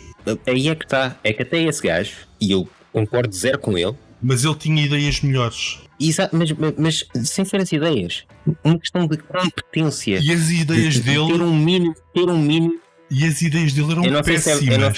Eu não sei se é verdade ou não aquela questão do Del que teve que ser repatriado na questão da Liga dos Campeões por causa de falta de passaporte ou não, ou por causa de documentos. Epá. Mas estas pequenas coisas. Eu vou te dizer. Mesmo que não tenha acontecido, só o facto de ter vindo para a imprensa, isto mostra a incompetência. Eu até te vou dizer mais. A mim já me contaram que essa história é verdade, ok? Que nos pode ter custado a Liga dos Campeões só. Não, isso custou-nos de certeza. Ponto. Isso, essa dor de barato. Mas também me contaram uma sobre um jogo na Roménia, acho que de handball, que por um problema com a bagagem, que os nossos jogadores andaram de chinelos de enfiar no dedo em temperaturas abaixo de zero. Estás a ver? Eu já nem me preocupo. As grandes decisões do Sporting são estas pequenas porcarias. Mas estas pequenas porcarias é que alavancam as equipes. Mas é isto que eu não percebo. Esta incompetência gritante. A incompetência não desta malta. E os atestados de estupidez. Exato. E eu vou-te explicar porque é que eu digo os atestados de estupidez. Eu já falei isto contigo e eu acho que isto até é uma coisa importante, porque passam-nos umas ideias de que as coisas são assim ou assado e depois não são bem. Eu vou-te explicar porquê. Agora, por exemplo, vai descer de divisão um guarda-redes internacional português. Se chama Cláudio Ramos. E tem 26 ou 27 anos. Portanto, para guarda-redes é um jovem. Quer dizer. E nós vamos contratar um espanhol que não é titular no clube onde está. Tem 33 anos, com a desculpa que ele vem dar experiência ao Max. Epá, e quer dizer, então o que é que lá está a fazer? Vem dar experiência ao Max e vem de um clube onde é suplente para vir para cá ser suplente. Não, mas a minha questão é mais, então e o que é que lá está a fazer o treinador dos guarda-redes? Certo, se bem que aqui a teoria... Eu digo já... As pessoas acreditam nisto, que é... se ele tiver alguém que supostamente é mais... qualidade equiparada ou melhor a ele no banco, ele sente a pressão que se não for bom vai ser substituído rapidamente e então trabalha mais. Aquelas teorias. E é nesse sentido que quando eles dizem que vem cá para melhorar é mais nesse sentido que outra coisa. Ok, então faço-te a pergunta desta maneira. Faço-te a pergunta desta maneira. Quantos jogos jogou o Chesney a titular na Juventus quando lá estava o Buffon antes de ter saído para o Paris Saint-Germain? Sei lá. É tipo 0. É próximo de bola. É próximo de 0. Pois. Via jogar nas taças. O Buffon saiu e agora voltou. Quem é o titular? Pois. Ou seja, isso é uma teoria tão boa como qualquer outra. Por quê? Ok. Agora, mas já sabe o que é que a casa gasta, não é? Epá, a questão é que a casa não pode gastar dessa maneira, porque senão tinhas mandado embora o Viviano. Se queriam guarda-redes para o miúdo crescer, já tinham lá um, já estava pago, não é? E era um gajo que tinha sido internacional italiano. É melhor do que este gajo que nunca foi internacional de porra nenhuma. É verdade, mas não foi contratado por eles. Mas eu quero lá saber quem é que contratou quem. Então, mas cada vez que sai uma direção de um clube, temos que mudar tudo. É verdade, o objetivo tem que ser manter know-how no Sporting. O objetivo tem que ser que o clube nem precisa de uma direção, que aquilo tipo ande sozinho e as coisas aconteçam sozinhas sem ninguém ter que se preocupar. O objetivo tem que ser esse. É verdade, e concordo contigo. Eu sempre que vejo um gajo vir reclamar louros de uma ideia ou de alguma coisa que fez, eu não sei o que, fico logo preocupado. Percebes? Porque isso não deve ser assim. Nós temos que preparar as organizações para andarem pelos seus pés. Não estarem à espera que apareça sempre um salvador. Não! Temos que ter bons treinadores das camadas jovens que se mantenham lá muitos anos. Temos que ter bons treinadores na equipa de sub-23. Percebes? Claro. Concordo plenamente contigo. E se houver um vazio diretivo, o clube não pode parar. Sim, concordo plenamente contigo. E se não me engano, o Viviane ainda foi despachado pela Comissão de Gestão. Sim, mas a Comissão, aliás, a Comissão de Gestão nem devia ter feito nada, devia ter ido lá só pagar ordenados. Exato, isso é que é a cena que eu ainda estou para perceber, porque eu acho que mesmo à luz dos estatutos aquilo não é possível. Tudo aquilo que eles fizeram, mesmo as contratações e as vindas de volta e não sei o quê, eu não sei se... ainda para mais não havia orçamento aprovado na altura também. Eu não sei até que ponto é que a Comissão de Gestão tinha liberdade para estar a gerir como geriu. Mas, olha, isso vai entroncar de uma outra grande mentira que se diz, percebes? Porque a liberdade que a Comissão de Gestão teve foi o facto de ter dinheiro. Também. Que depois se veio dizer que não existia. Bem que por outro lado a Comissão de Gestão é do clube, no caso da SAD, a Comissão de Gestão nomeou o Tintra, não sei como é que isso funciona depois em relação à SAD, enfim, pronto, depois já tudo esse... Certo, mas quer dizer, mas até por uma questão de eles saberem que não iam lá ficar, deviam ter tido o decoro de não entrar em pormenores muito grandes em relação a seja o que for. Um treinador tinha que ser escolhido, eu aí até admito, não é? Porque quando a época já tinha começado quando foram as eleições. Portanto, de facto era preciso um treinador. Sim, mas era preciso um treinador, quer dizer, tinhas lá o Sinisa. Olha, tens razão. Sim. Estavas num treinador para quê? Que olha, o Bolonha joga a bola. Atenção, o Bolonha joga a bola. O Sinisa não era mau treinador. Não era. Só que o Tintra embirrou com ele, pronto. Não, eles embirraram com tudo o que foram escolhas da direção anterior, que é um princípio basicamente idiota, não é? Porque se eu for pegar de uma coisa, não é? Até é inteligente da minha parte pegar dar uma continuidade às coisas que estavam bem feitas. Vai funcionar em meu proveito. E basicamente o que eles fizeram foi minar o terreno para a frente. Não é que as pessoas que vieram a seguir tivessem capacidade de fazer melhor. Dou isso de barato, de facto. Mas, não é? Podiam ter sido um bocadinho mais comedidos. Para o caso ter sido haver um candidato que tivesse ganho e que fosse realmente competente, de terem ajudado. Sim. Sem dúvida. Agora, um guarda-redes de 33 anos que não tem uma marca de qualidade vincada, não é o Schmeichel, ok? Nem sequer é o Emiliano Viviano. Não estamos a falar desse tipo de qualidade, porque o Viviano... Sim, de qualidade e de experiência, já que é para dar experiência ao Max. Exato. O Viviano, no seu auge, era um belíssimo guarda-redes, que eu lembro-me de o ver jogar, no campeonato italiano. Era mesmo um belíssimo guarda-redes. Infelizmente, algumas lesões graves fizeram com que ele não tivesse uma carreira muito melhor do que aquilo que teve, ok? E tu sabes que eu gosto muito do campeonato italiano por ser um apreciador mais do plano tático do que propriamente das individualidades, e aquele é o campeonato certo. Então eu vi muita coisa do Viviano e de outros jogadores italianos que eu acho que ficavam. Olha, o caso do Sturaro, que veio cá só para se curar, mas era um gajo que, se estivesse bom, tinha sido um belíssimo jogador no Sporting. Atenção, eu sei reconhecer isso. Agora não percebo como é que se contratou uma pessoa, não é, que estava naquele estado. Mas atenção, sim, sem dúvida. No seu melhor, grande jogador. Para o Sporting, belíssimo jogador. Hoje em dia tinhas uma dupla, Sturar o Wendel, que era qualquer coisa. Mas olha lá, estava a ver aqui, o Viviano foi emprestado até o final da época. Quer dizer que ele ainda é nosso. É o nosso Roberto, então vamos andar o resto da vida a pagar-lhe ordenados e emprestá-lo. Está certo. Um bocadinho de sorte, como agora somos amigos de Jorge Mendes, ainda o vamos vender por mais 300 mil euros do que ele custou, a coisa de género. Mas pronto. Ainda por cima temos um no plantel. Ok, pronto. Não sei o que dizer a isso. Vamos todos bater palminhas. Pois não sei, por acaso, é assim, estava a ver na Wiki e vi agora no 00 também. Efetivamente, a informação que está ali é que nós emprestámos até o final da época. O Benfica também contratou para a ponta de lança um gajo que no Brasil era defesa central. e não se, não é? E as pessoas podiam dizer que não se deu mal, mas a verdade é que toda a gente sabe o que é que aconteceu este campeonato. Se calhar não se deu assim tão bem, que é o Vinícius. O Vinícius era defesa central no Brasil, para quem não saiba. Nós fomos buscar um gajo que era extremo esquerdo e que começou também a jogar a central, portanto, que é aquele do Betis, que eu nem sei o nome do homem. Um gajo que vai raramente uma coisa é tu ires buscar o Naibé, que era um titular absoluto da seleção do Marrocos, e quando foi ao Mundial já era jogador de Sporting e ficou todo maluco, o gajo era um grande central. Outra coisa é ires buscar um gajo que de vez em quando vai à seleção de Marrocos. Mas tudo bem, opiniões. Certo. Então, se bem te lembras da altura do Godinho Lopes, em que a regra dele era que só contratava internacionais, lembras-te? Mas e depois a parte dos jogadores era: tem internacional de país, do Peru, exato.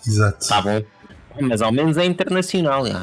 Parece que estavas na Premier League, que só podes contratar gajos que tenham jogado 80% dos jogos internacionais, ou que é pela seleção deles, senão não têm direito ao work permit. Então tens que ir buscar uns gajos da Costa Rica e do Equador. Com todo o respeito por esses países, atenção, não é? Mas claro que sim. Não é a mesma coisa seres internacional da Alemanha, da Itália ou de França e de um outro país. Certo? Não é a mesma coisa. Sim, então aquele tipo de regras estúpidas que é só para mostrar que. Mas eu até percebo a regra no futebol inglês, porque é uma regra que eles implementaram para manter a qualidade do campeonato em alta. Depois Sim. É claro que aquilo é contornável, ou se fores o Manchester City não te preocupas muito com isso porque podes comprar toda a gente, whatever. Certo. Mas a regra em si é interessante, porque é para nivelar a qualidade por cima, porque um jogador que jogou os 80% dos últimos jogos internacionais, não há de ser um pé de chumbo, não é? Vamos lá ver. Sim, quer dizer, há de ter um mínimo. Não é o Pongol. Ou o Caicedo. Mas isso custa-me. O Caicedo da Lazio faz bons jogos, meu. O Caicedo da Lazio faz bons jogos, Como é que. Não percebo. Ou eu estava muito errado ou o Paulo Bento estava muito certo, Não sei. Mas custa-me um bocado. Mas pronto. Outra coisa, o nosso departamento de futebol. E mais, eu por exemplo, não tenho nada contra o Beto. Ainda estou à espera de que ele vá para o Real Madrid um dia.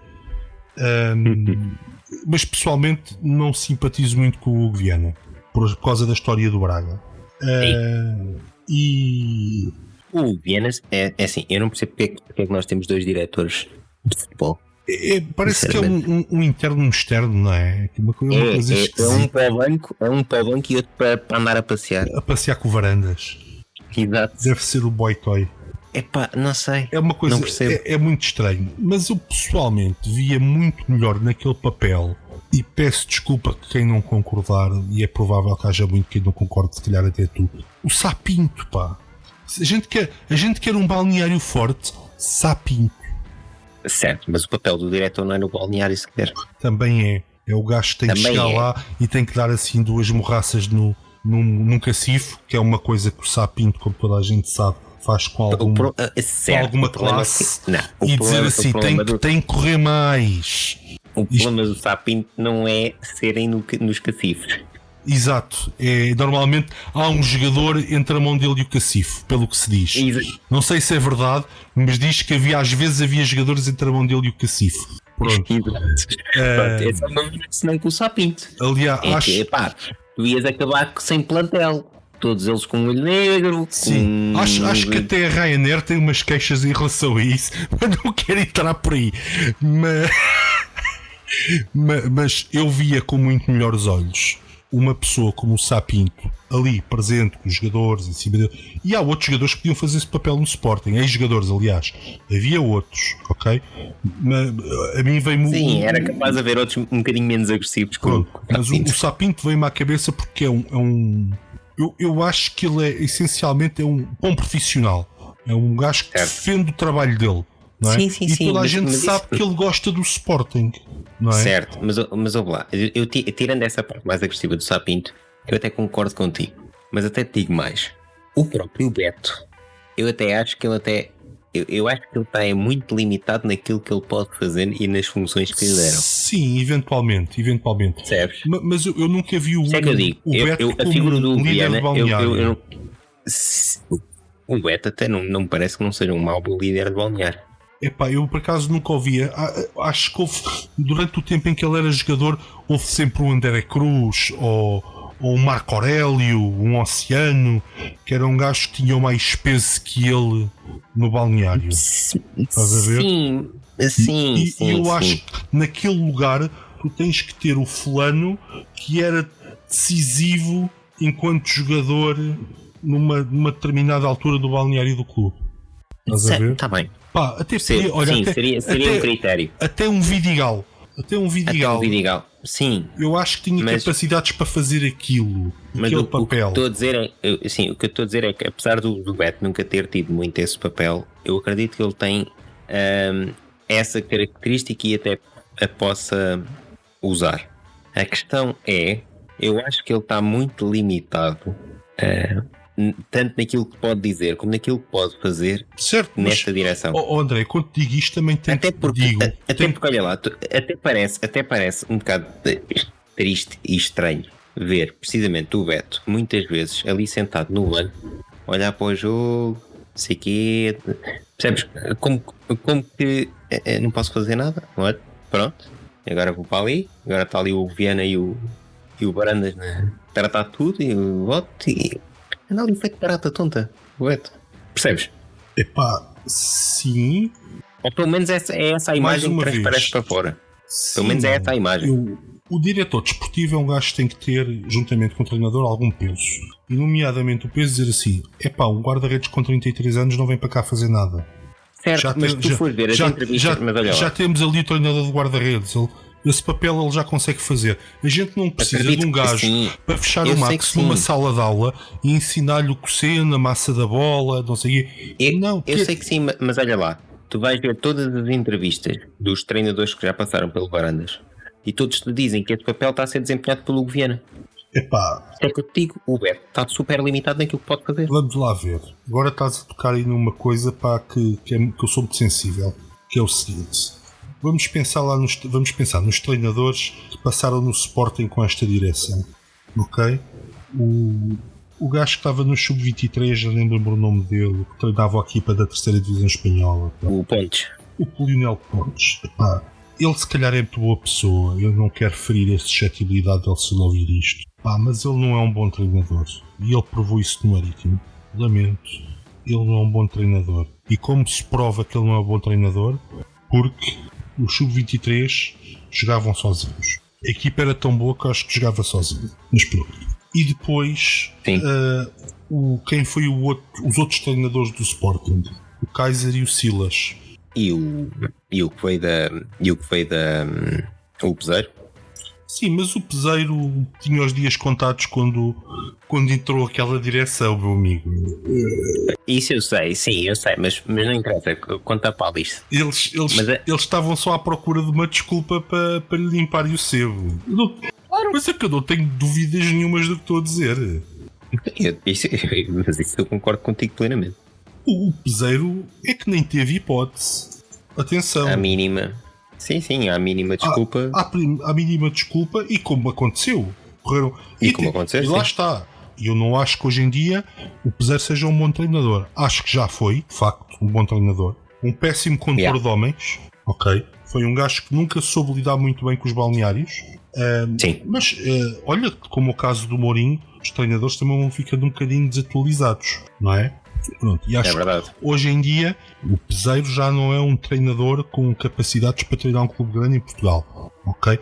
Tens um exemplo claro do que eu estou a dizer no Paulo Sérgio, que treinou o Sporting sem sucesso e agora chegou ao Portimonense e está-se a safar também. Certo. Portanto, não era um treinador sequer talhado para os grandes, se calhar já está desatualizado, mas ali na parte inferior da tabela se calhar consegue fazer diferença. Pronto. Eu pessoalmente, e vendo algumas conferências de imprensa, estou super convencido que tanto o Kaiser como o Silas não foram despedidos. Eu acho que ambos se despediram. E o Silas já sabe, não, o Silas já é oficial, foi ele que se despediu. Aliás, eu não sei se leste a entrevista dele. Li. Pronto, ele confirma, foi ele que e mais, e com grande prejuízo para o Sporting e para salvar a face própria, eles acabaram num processo de despedimento em que o Sporting alguma coisa teve que lhes pagar aos dois, só para não sair cá para fora que eles é que se tinham demitido. E o Kaiser, tu tens a prova que ele se demitiu em 2 ou 3 conferências de imprensa. Uma que me saltou aos olhos, que era óbvio que aquele homem se queria ir embora, foi a do Mateus Pereira. Quando lhe perguntam porque é que o Mateus Pereira não joga num jogo, e ele diz que não sabe. Sim. Não sabe. Já, perguntem à direção. Perguntem à direção. Ou seja, ele contava com o Mateus Pereira. Sim, esse foi o mais gritante. E depois quando veio aquela conferência de imprensa. O José, o Bolazzi e o Fernando, ele também tem uma conferência de imprensa em que lhe perguntam sobre os jogadores. Pá, e tu vês que ele já nem estava ali. Sim, então, porque ele claramente percebeu que ele não escolhia nada, ele não fazia nada, ele estava ali. Ele basicamente percebeu que foi contratado para pôr gajos dentro de campo. Pronto. E eram os gajos que lhe diziam para ele pôr. Não eram os gajos que ele escolhia, pelos vistos sequer, não é? Eram os gajos que lhe diziam. Sim, aliás, até porque não é coincidência que ele sair quando foi naquela semana em que ele perdeu quase a ala esquerda toda, quando lhe venderam a ala esquerda toda. Exatamente. O homem há de ter chegado ao balneário. Onde é que foi? Quando é que foi a ala esquerda toda? Saiu. Ele nem com os emprestados e suplentes ele podia contar, como no caso do Mateus Pereira, quer dizer. Ele não tinha. Aquele homem, eu nunca vou saber se ele era bom treinador ou não, na verdade. E digo isto com a maior calma do mundo. Eu não sei se o Kaiser é bom treinador. Porque acho que ele nunca teve hipótese de fazer escolhas no Sporting. Ele nunca opinou na contratação de um jogador. Vamos dizer que o Kaiser conhecia o Borja ou que o Kaiser conhecia o Dumbiá. Também não me cheira. O último ano que ele teve foi no Dubai ou na Arábia ou não sei o quê. Yeah. Eu lembro-me quando ele chegou, os jogadores que se falavam para vir para o Sporting eram até gajos que tinham passado no Ajax, um estava no Lyon e não sei o quê, mas que todos tinham passado pelas mãos dele nas escolas do Ajax, e que depois quem veio... e depois acabou por não vir ninguém. Nenhum deles. Yeah. Fomos dar o Mama Baldé mais 8 milhões, ou o que é que foi, por um Rosier de um clube de segundo plano de França, e perdemos o Mama Baldé, que era uma das revelações da Primeira Liga, naquela posição, se bem que o Mama Baldé era ponta de lança e foi adaptado para jogar ali. Quando o Mauro Riquicho se lesionou na equipa B do Sporting. Yeah. Mas o homem jogava à brava. E naquela posição até acabava por cumprir, pronto. Não, o Ristovski lá.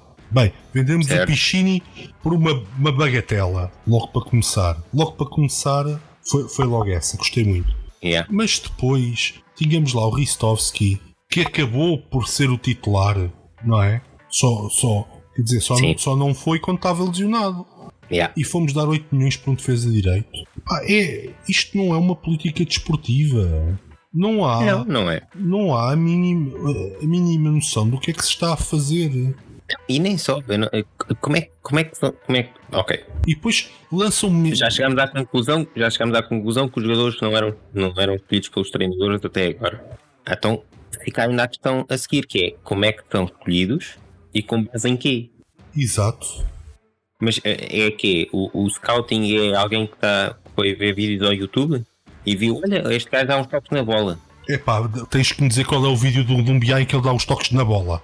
Desculpa lá, eu vou já aqui abrir o YouTube. Epá, eu sempre que vejo o Dumbiá a jogar na equipa principal do Sporting mesmo todo, pá, não tenho nada contra o homem. Pá. Mas é limitado, não dá para mais. Mas no meu tempo o trinco do Sporting era o Douglas, pá. Certo. Percebes? Depois foi o Duscher. E entretanto, e vais dizer, mas também tivemos lá uns que, pronto, era assim mais um bocadinho a bater. Tivemos, mas eram muito bons a bater. Eu lembro-me, por exemplo, do Oceano e do Vidigal. O Vidigal foi campeão, o Oceano não conseguiu no Sporting. Verdade. Por muito maus que eventualmente a gente acha que eles foram, eles não eram assim tão maus. O Vidigal era um bom jogador naquela posição específica. Sem dúvida. Se não inventar, eu lembro-me de um dos grandes problemas que o Vidigal tinha até à chegada do Inácio, é que ele achava que era o Maradona a jogar com a camisola 6, estás a ver? E então, em vez de ganhar a bola e dar a alguém que soubesse, tentava fazer coisas, que era um papel para o qual ele não estava talhado. E então, inevitavelmente, tinha uma tendência para correr mal no princípio dele estar no Sporting. Mas depois trabalharam isso. E o Vidigal tornou-se um grande trinco e foi internacional português. Não é? Verdade? O Oceano, quando sai para a Espanha, quando volta, era um jogador completamente diferente. Verdade? Ele evoluiu imenso em relação aliás, ele evoluiu já no Sporting em relação a como chegou cá, ok? Então tenho que ser honesto. Mas quando ele vem de Espanha, ele e o Carlos Xavier eram outros jogadores. Sim, sem dúvida. Sem dúvida. E eu penso nestes trincos no Sporting e penso no Dubiá, e dá-me vontade de atirar ao rio.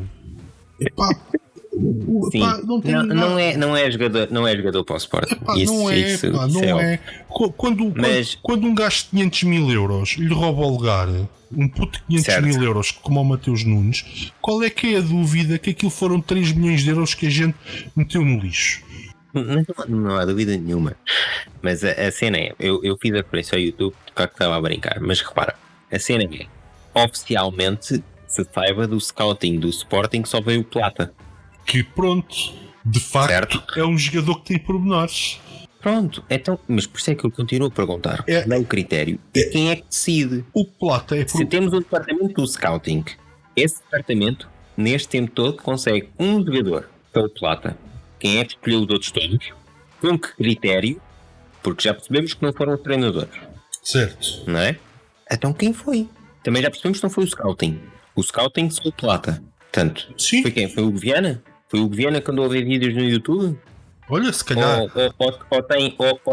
Ou já que agora a gente manda emissários para vender, também temos os agentes a ligarem para o... Olha, tinha aqui este gajo. Mas olha, se calhar daqui a uns tempos vamos ter uma entrevista do Varandas no canal de televisão a dizer que o Viana queria dar o número dele ao Dumbiapa. Já pensaste nisso? Pois, não sei. Se calhar, já que andamos a imitar tanta idiotice do outro lado da segunda circular, se calhar também vamos imitar essa, não sei. Era só o que faltava, não é? Tivemos nas Assembleias Gerais, uns têm apertos de pescoço, nós temos mata-leões. Uns metem palminhas para abafar assobios, nós metemos assobios para abafar cânticos antidireção.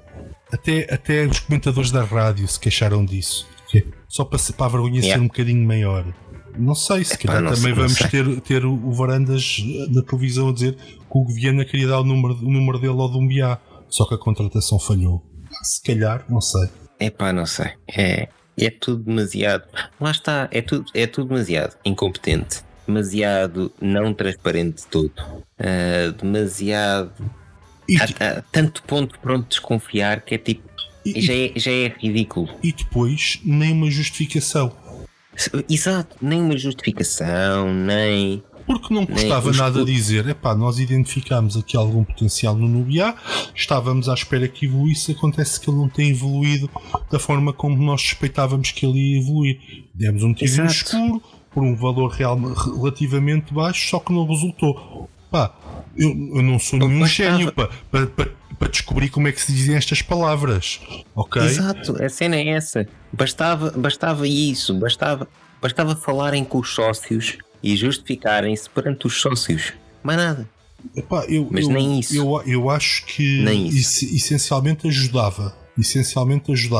Não é? Ajudava, nem que mais não seja por uma questão de, se tu à partida já não confias em quem lá está, e se ainda por cima não existe transparência suficiente para saber o que é que lá está, por muito honesto ou não, quem lá está, faça as cenas, tu vais sempre pôr em causa tudo que possa ser feito. Exatamente. E vai estar sempre sob suspeita. Mas sempre, sim. E é isso. E isso é que ainda mata mais a instituição. E agora, mais um grande nível de idiotice. Vais começar a preparar uma nova época e os gajos que tu ouves falar, epá, tipo, quem são estes jogadores? Eu não sei qual é a intenção. Porque é que vamos contratar jogadores fora de Portugal, não é? Quando tu, se calhar há jogadores em Portugal tão bons ou melhores e se calhar mais baratos. Não, e não é só isso, é mais do que isso, que é voltámos ao antigamente em que tu já sabes quem é que vai ser contratado ainda antes de ser contratado. Mas pronto. Isso então, quer dizer, isso é o fim do mundo, mas tudo bem. Num sítio onde o segredo supostamente é a alma do negócio, que eu acho que o Varandas conseguiu dizer isto de uma maneira completamente diferente, mas eu não tenho um cérebro suficientemente complexo para conseguir confundir-me a dizer esta frase. Certo. Acho que isso é tão, mas faz-me confusão e buscar um gajo que era extremo esquerdo e que foi adaptado a central e olha, safa-se, pode ser o tipo terceiro ou quarto central aqui do Betis e ir contratá-lo.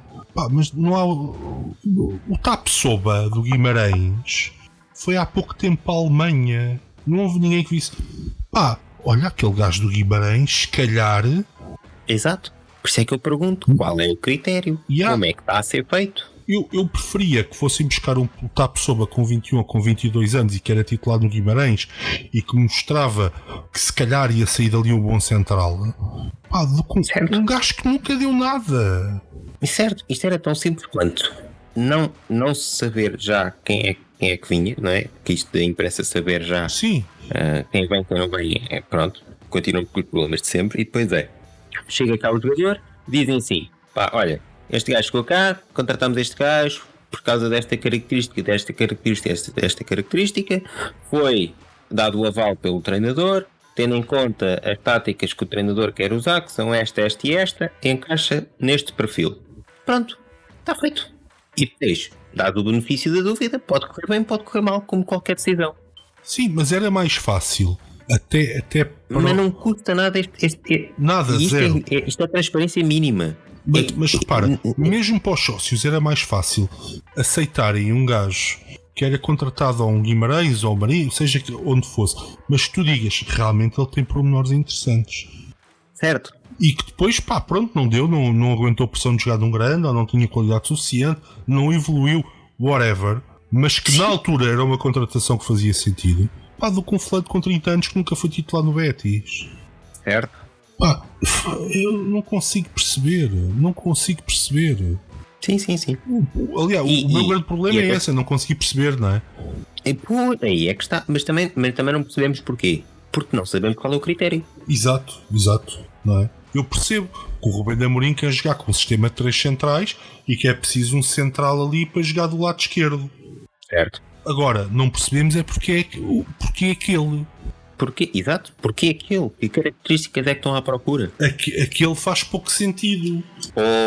Ou então, o esquema é, o treinador diz, era um gajo para esta posição e eles vão... Não, aquilo no mínimo tem que haver uma shortlist com 4 ou 5 nomes, que é o gajo que era mesmo o ideal, não é? E o gajo que safa aqui a posição. E eu não consigo pensar num clube como o Sporting, numa shortlist para um central do lado esquerdo que tivesse o nome daquele fulano. Sim, mas mais do que porque isso, vem haver uma shortlist. Ele vem para jogar a titular. Ele supostamente vem para jogar a titular. E isso é que é grave. Isso é que é grave, sim. Mas repara, mais do que uma shortlist, o scouting devia ter uma lista, e é para isso que devia haver o scouting dos melhores jogadores e dos médios e por aí fora, não é? E com os valores sempre atualizados. Já, quem é o chefe do scouting no Sporting? Não é o Raul José. Mas o Raul José não saiu e depois não voltou. Não. Que eu saiba, não. Pelo menos não vi nada. É que havia aí uma história qualquer de que ele saiu e voltou e... Mas para que é que serve um scouting no Sporting se depois dizem mas não queremos nenhum desses porque esses são todos muito caros e só vão buscar o plata? Que nem devia ser para isso que devia servir o scouting, devia ser para ter sempre uma tabela atualizada dos melhores jogadores e os médios em todas as posições, os valores. Sim, e com estatística. Com estatística e não sei o quê. E depois é preciso um jogador para a posição X. O treinador quer um jogador que tenha estas características. E o scouting vai ver à base de dados deles, e que eles andaram a ver. Dá o jogador. Pronto. E depois diz assim: olhem, temos aqui o Premium, o valor Premium é o não sei quantos. E depois temos aqui que vale X. Temos aqui na loja dos 300 temos o não sei quantos. E entre eles existem aqui estes gajos. Pronto. Não é? E eu não consigo continuo a dizer, não consigo ver que lista é essa em que estava este gajo do Betis ou em que estava o Wang. Não, e se é que o scouting esteve envolvido nisso. Eu não acredito. Eu pessoalmente também não. Considero que o scouting possa ter estado presente numa contratação como o Mateus Nunes ou como o Plata. Exato. Ok? Mas por exemplo, no Dumbiá, no Borja, desculpem. Não acredito. Até a reação natural da direção é que depois de contratar estes jogadores e os ver a jogar, dissesse aos senhores do scouting: boa noite e um queijo. Sim, sem dúvida. Mas não. Mas é impossível o scouting ter tido. Foi muito isso assim. E atenção. É capaz de estar aqui. E no caso de estes jogadores que eu disse terem vindo pelo scouting e depois a direção ter dispensado o departamento de scouting que tinha por causa disso, acho que toda a gente ia compreender. Sim. Toda a gente ia compreender. Porque qual é o teu 11 não era mau, ok, mas precisava de mais qualidade, certo? Até porque tu tinhas o problema que o Acunha não era bem um defesa esquerdo, agora realmente num esquema de 3 centrais até parece melhor. Ninguém também percebe como é que o Nuno Mendes, já lá estando, como é que não começou logo a estar mais na equipe, mas foste gastar 3 ou 4 milhões no Borja. Tinhas lá o Nuno Mendes, certo? Uhum. Já estava identificado como sendo um grande valor. Exato. Tinhas lá o Acunha, que fazia a posição. Para que é que foi o Borja? Pois não sei. Não sei, agora não se percebe. Agora diz que se quer ir embora. Há uns meses dizia que não joga, quer ir embora. Que eu até percebo a parte do jogador. Claro. O jogador tem 24, 25, 26 anos, quer jogar para se valorizar e conseguindo contratos melhores.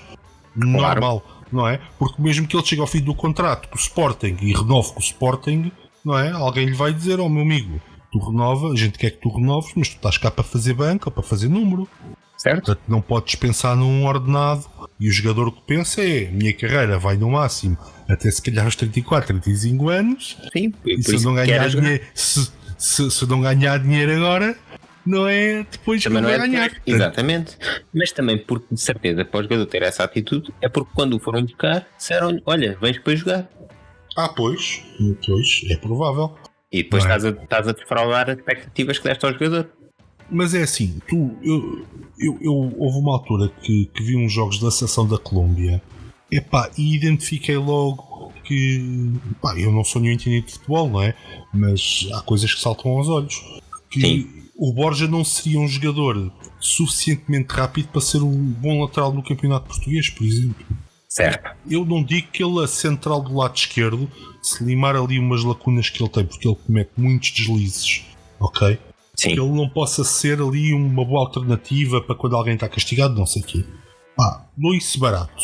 Nesta situação específica dos 3 centrais. Uhum. Mas como lateral esquerdo, eu acho que qualquer pessoa percebia, até porque os clubes pequenos em Portugal têm tendência a tentar arranjar jogadores muito velozes na frente, porque jogam em contra-ataque. Sim. É normal, jogam com as armas que têm. Sim. Mas tentam sempre arranjar, has de reparar que rara é a equipa que não tem um extremo muito rápido. Exatamente. E sendo que ele não é um jogador rápido, vai ter sempre muita dificuldade com um jogador desses, quando leva um passo nas costas, quando o jogador mete a bola na frente e passa por ele e parece que vai de mota. Foi que nós até já vimos de algumas situações no Sporting. Mas e depois o Borja é sul-americano e há aquele instinto sul-americano de: olha, ele passou por mim, vai já daqui, não é? Pronto, isso costuma custar uma coisa que se chama cartões. Pronto. E como um jogador também. E como há aquele temperamento sul-americano, não é? E tu tens uma coisa curiosa na América do Sul. Quem vir jogos dos campeonatos sul-americanos, que é os laterais esperam muito pelos extremos. O que na Europa é aquilo que nós chamamos uma avenida, não é?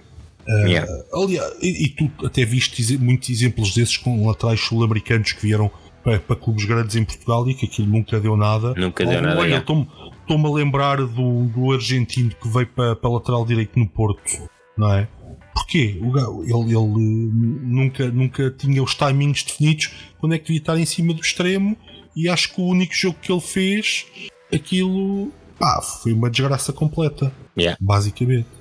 Pronto. E estou-me a lembrar também de uns laterais esquerdos brasileiros que o Benfica teve. Aquilo, pronto. Mas porquê?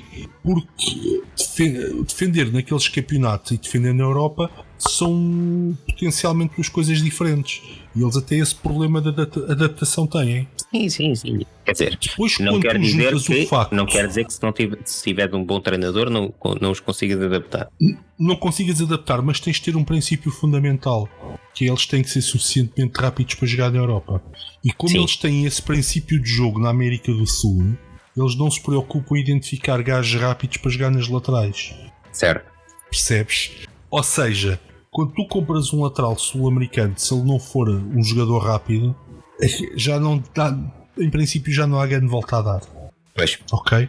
Sim. E isto é uma opinião pessoal minha e que até tenho registado que é real, não é? Os bons laterais sul-americanos são gajos que saem muito do tipo normal de laterais que existe na América do Sul. O Dani Alves era um gajo muito rápido, o Zanetti era um jogador rápido e que estava muito em cima sempre do extremo, não havia espaço para o extremo ir para lá, porque o Zanetti estava sempre lá em cima dele. Pronto, e eles marcavam a diferença por causa disso, não é? Tinham características já inatas deles que lhes permitiram fazer a transição para a Europa e se adaptarem bem ao tipo de futebol aqui. O Borja acho que vai ter sempre essa dificuldade, que é o facto de não ser um jogador rápido. Se tu vires o Nuno Mendes, não é? É um jogador muito mais rápido que o Borja, sim, sem dúvida. E então naturalmente impõe-se ao Borja e rouba-lhe o lugar até por causa disso. Sim.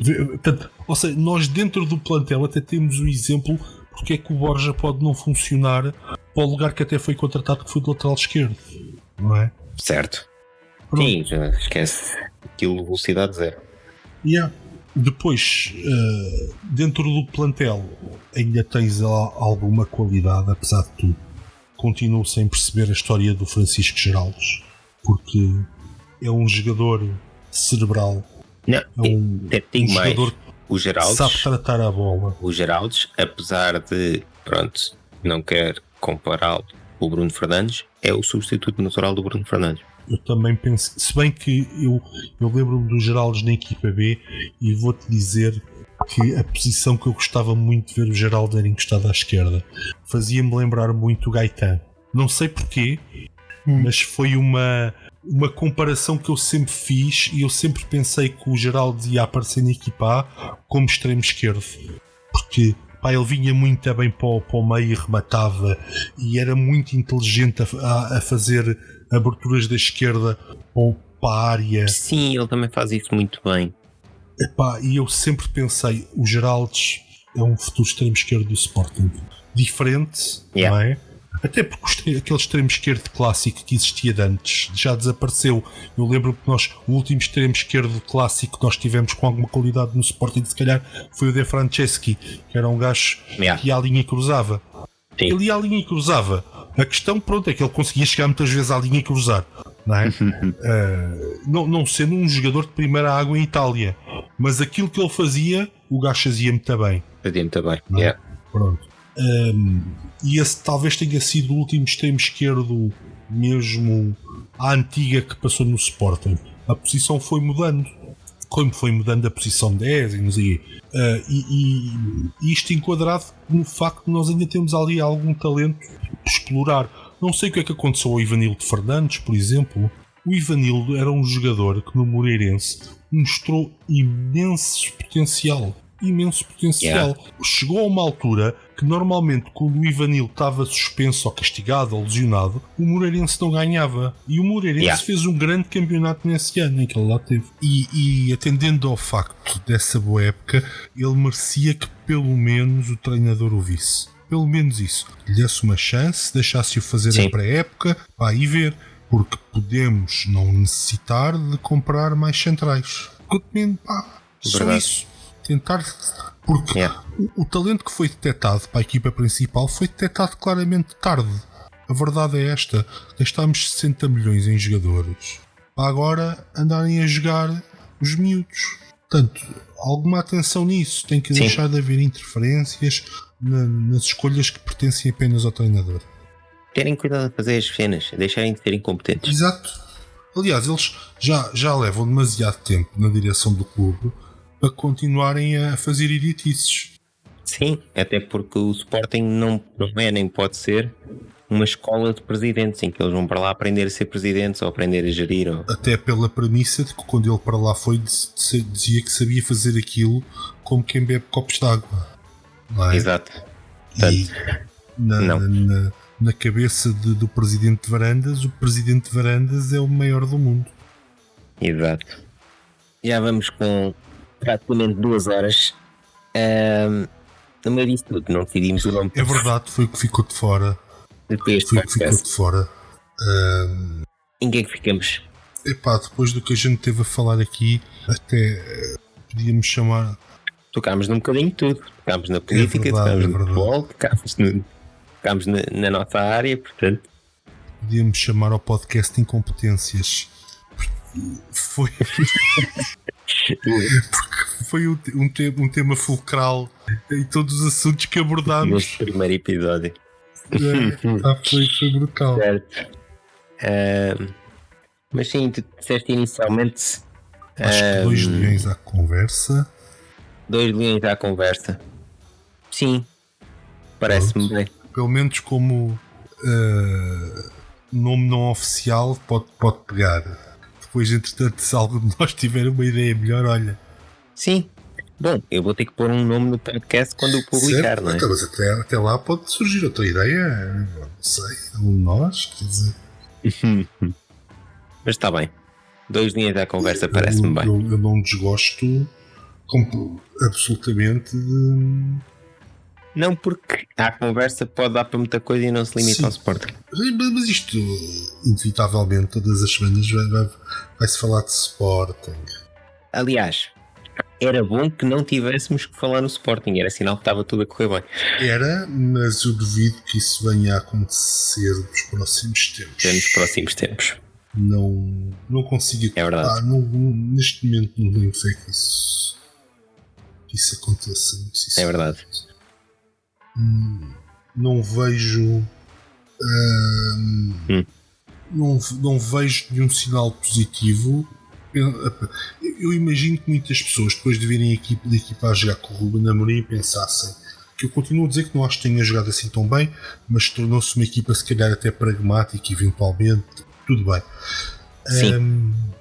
Que pensassem que isto ia ser a mudança, mas depois começam a vir os nomes das novas contratações cá para fora e fica um saborzinho de mais do mesmo.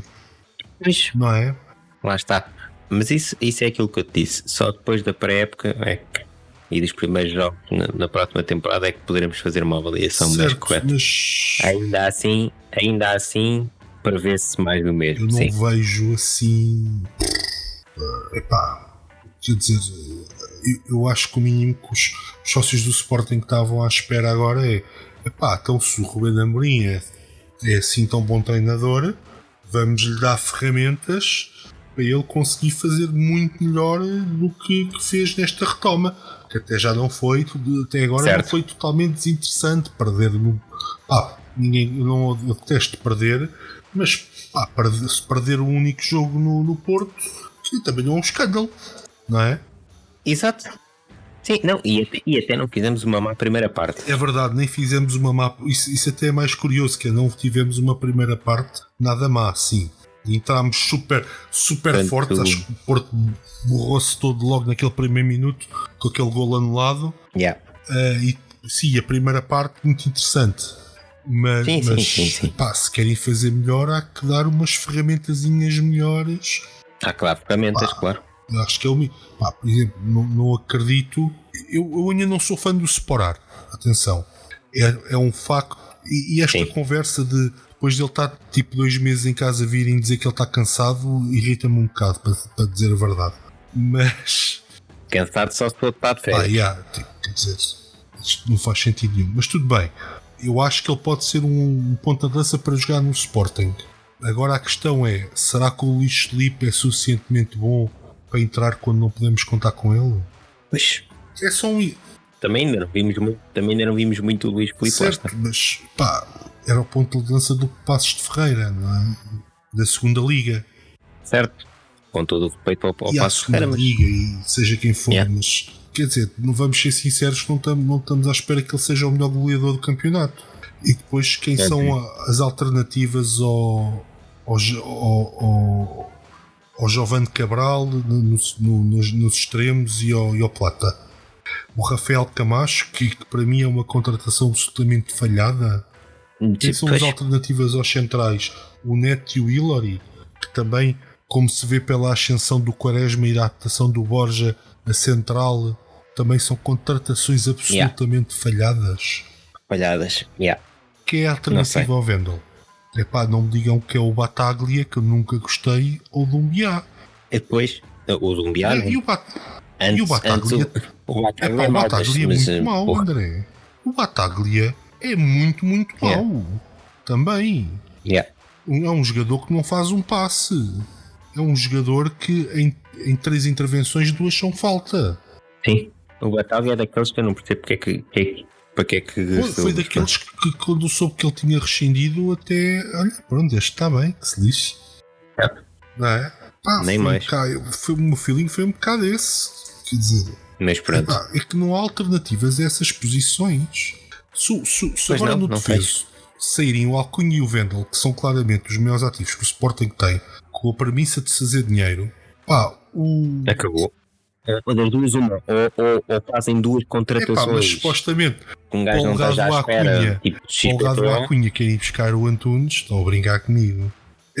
Depois, o problema é esse. É que depois também tu olhas para.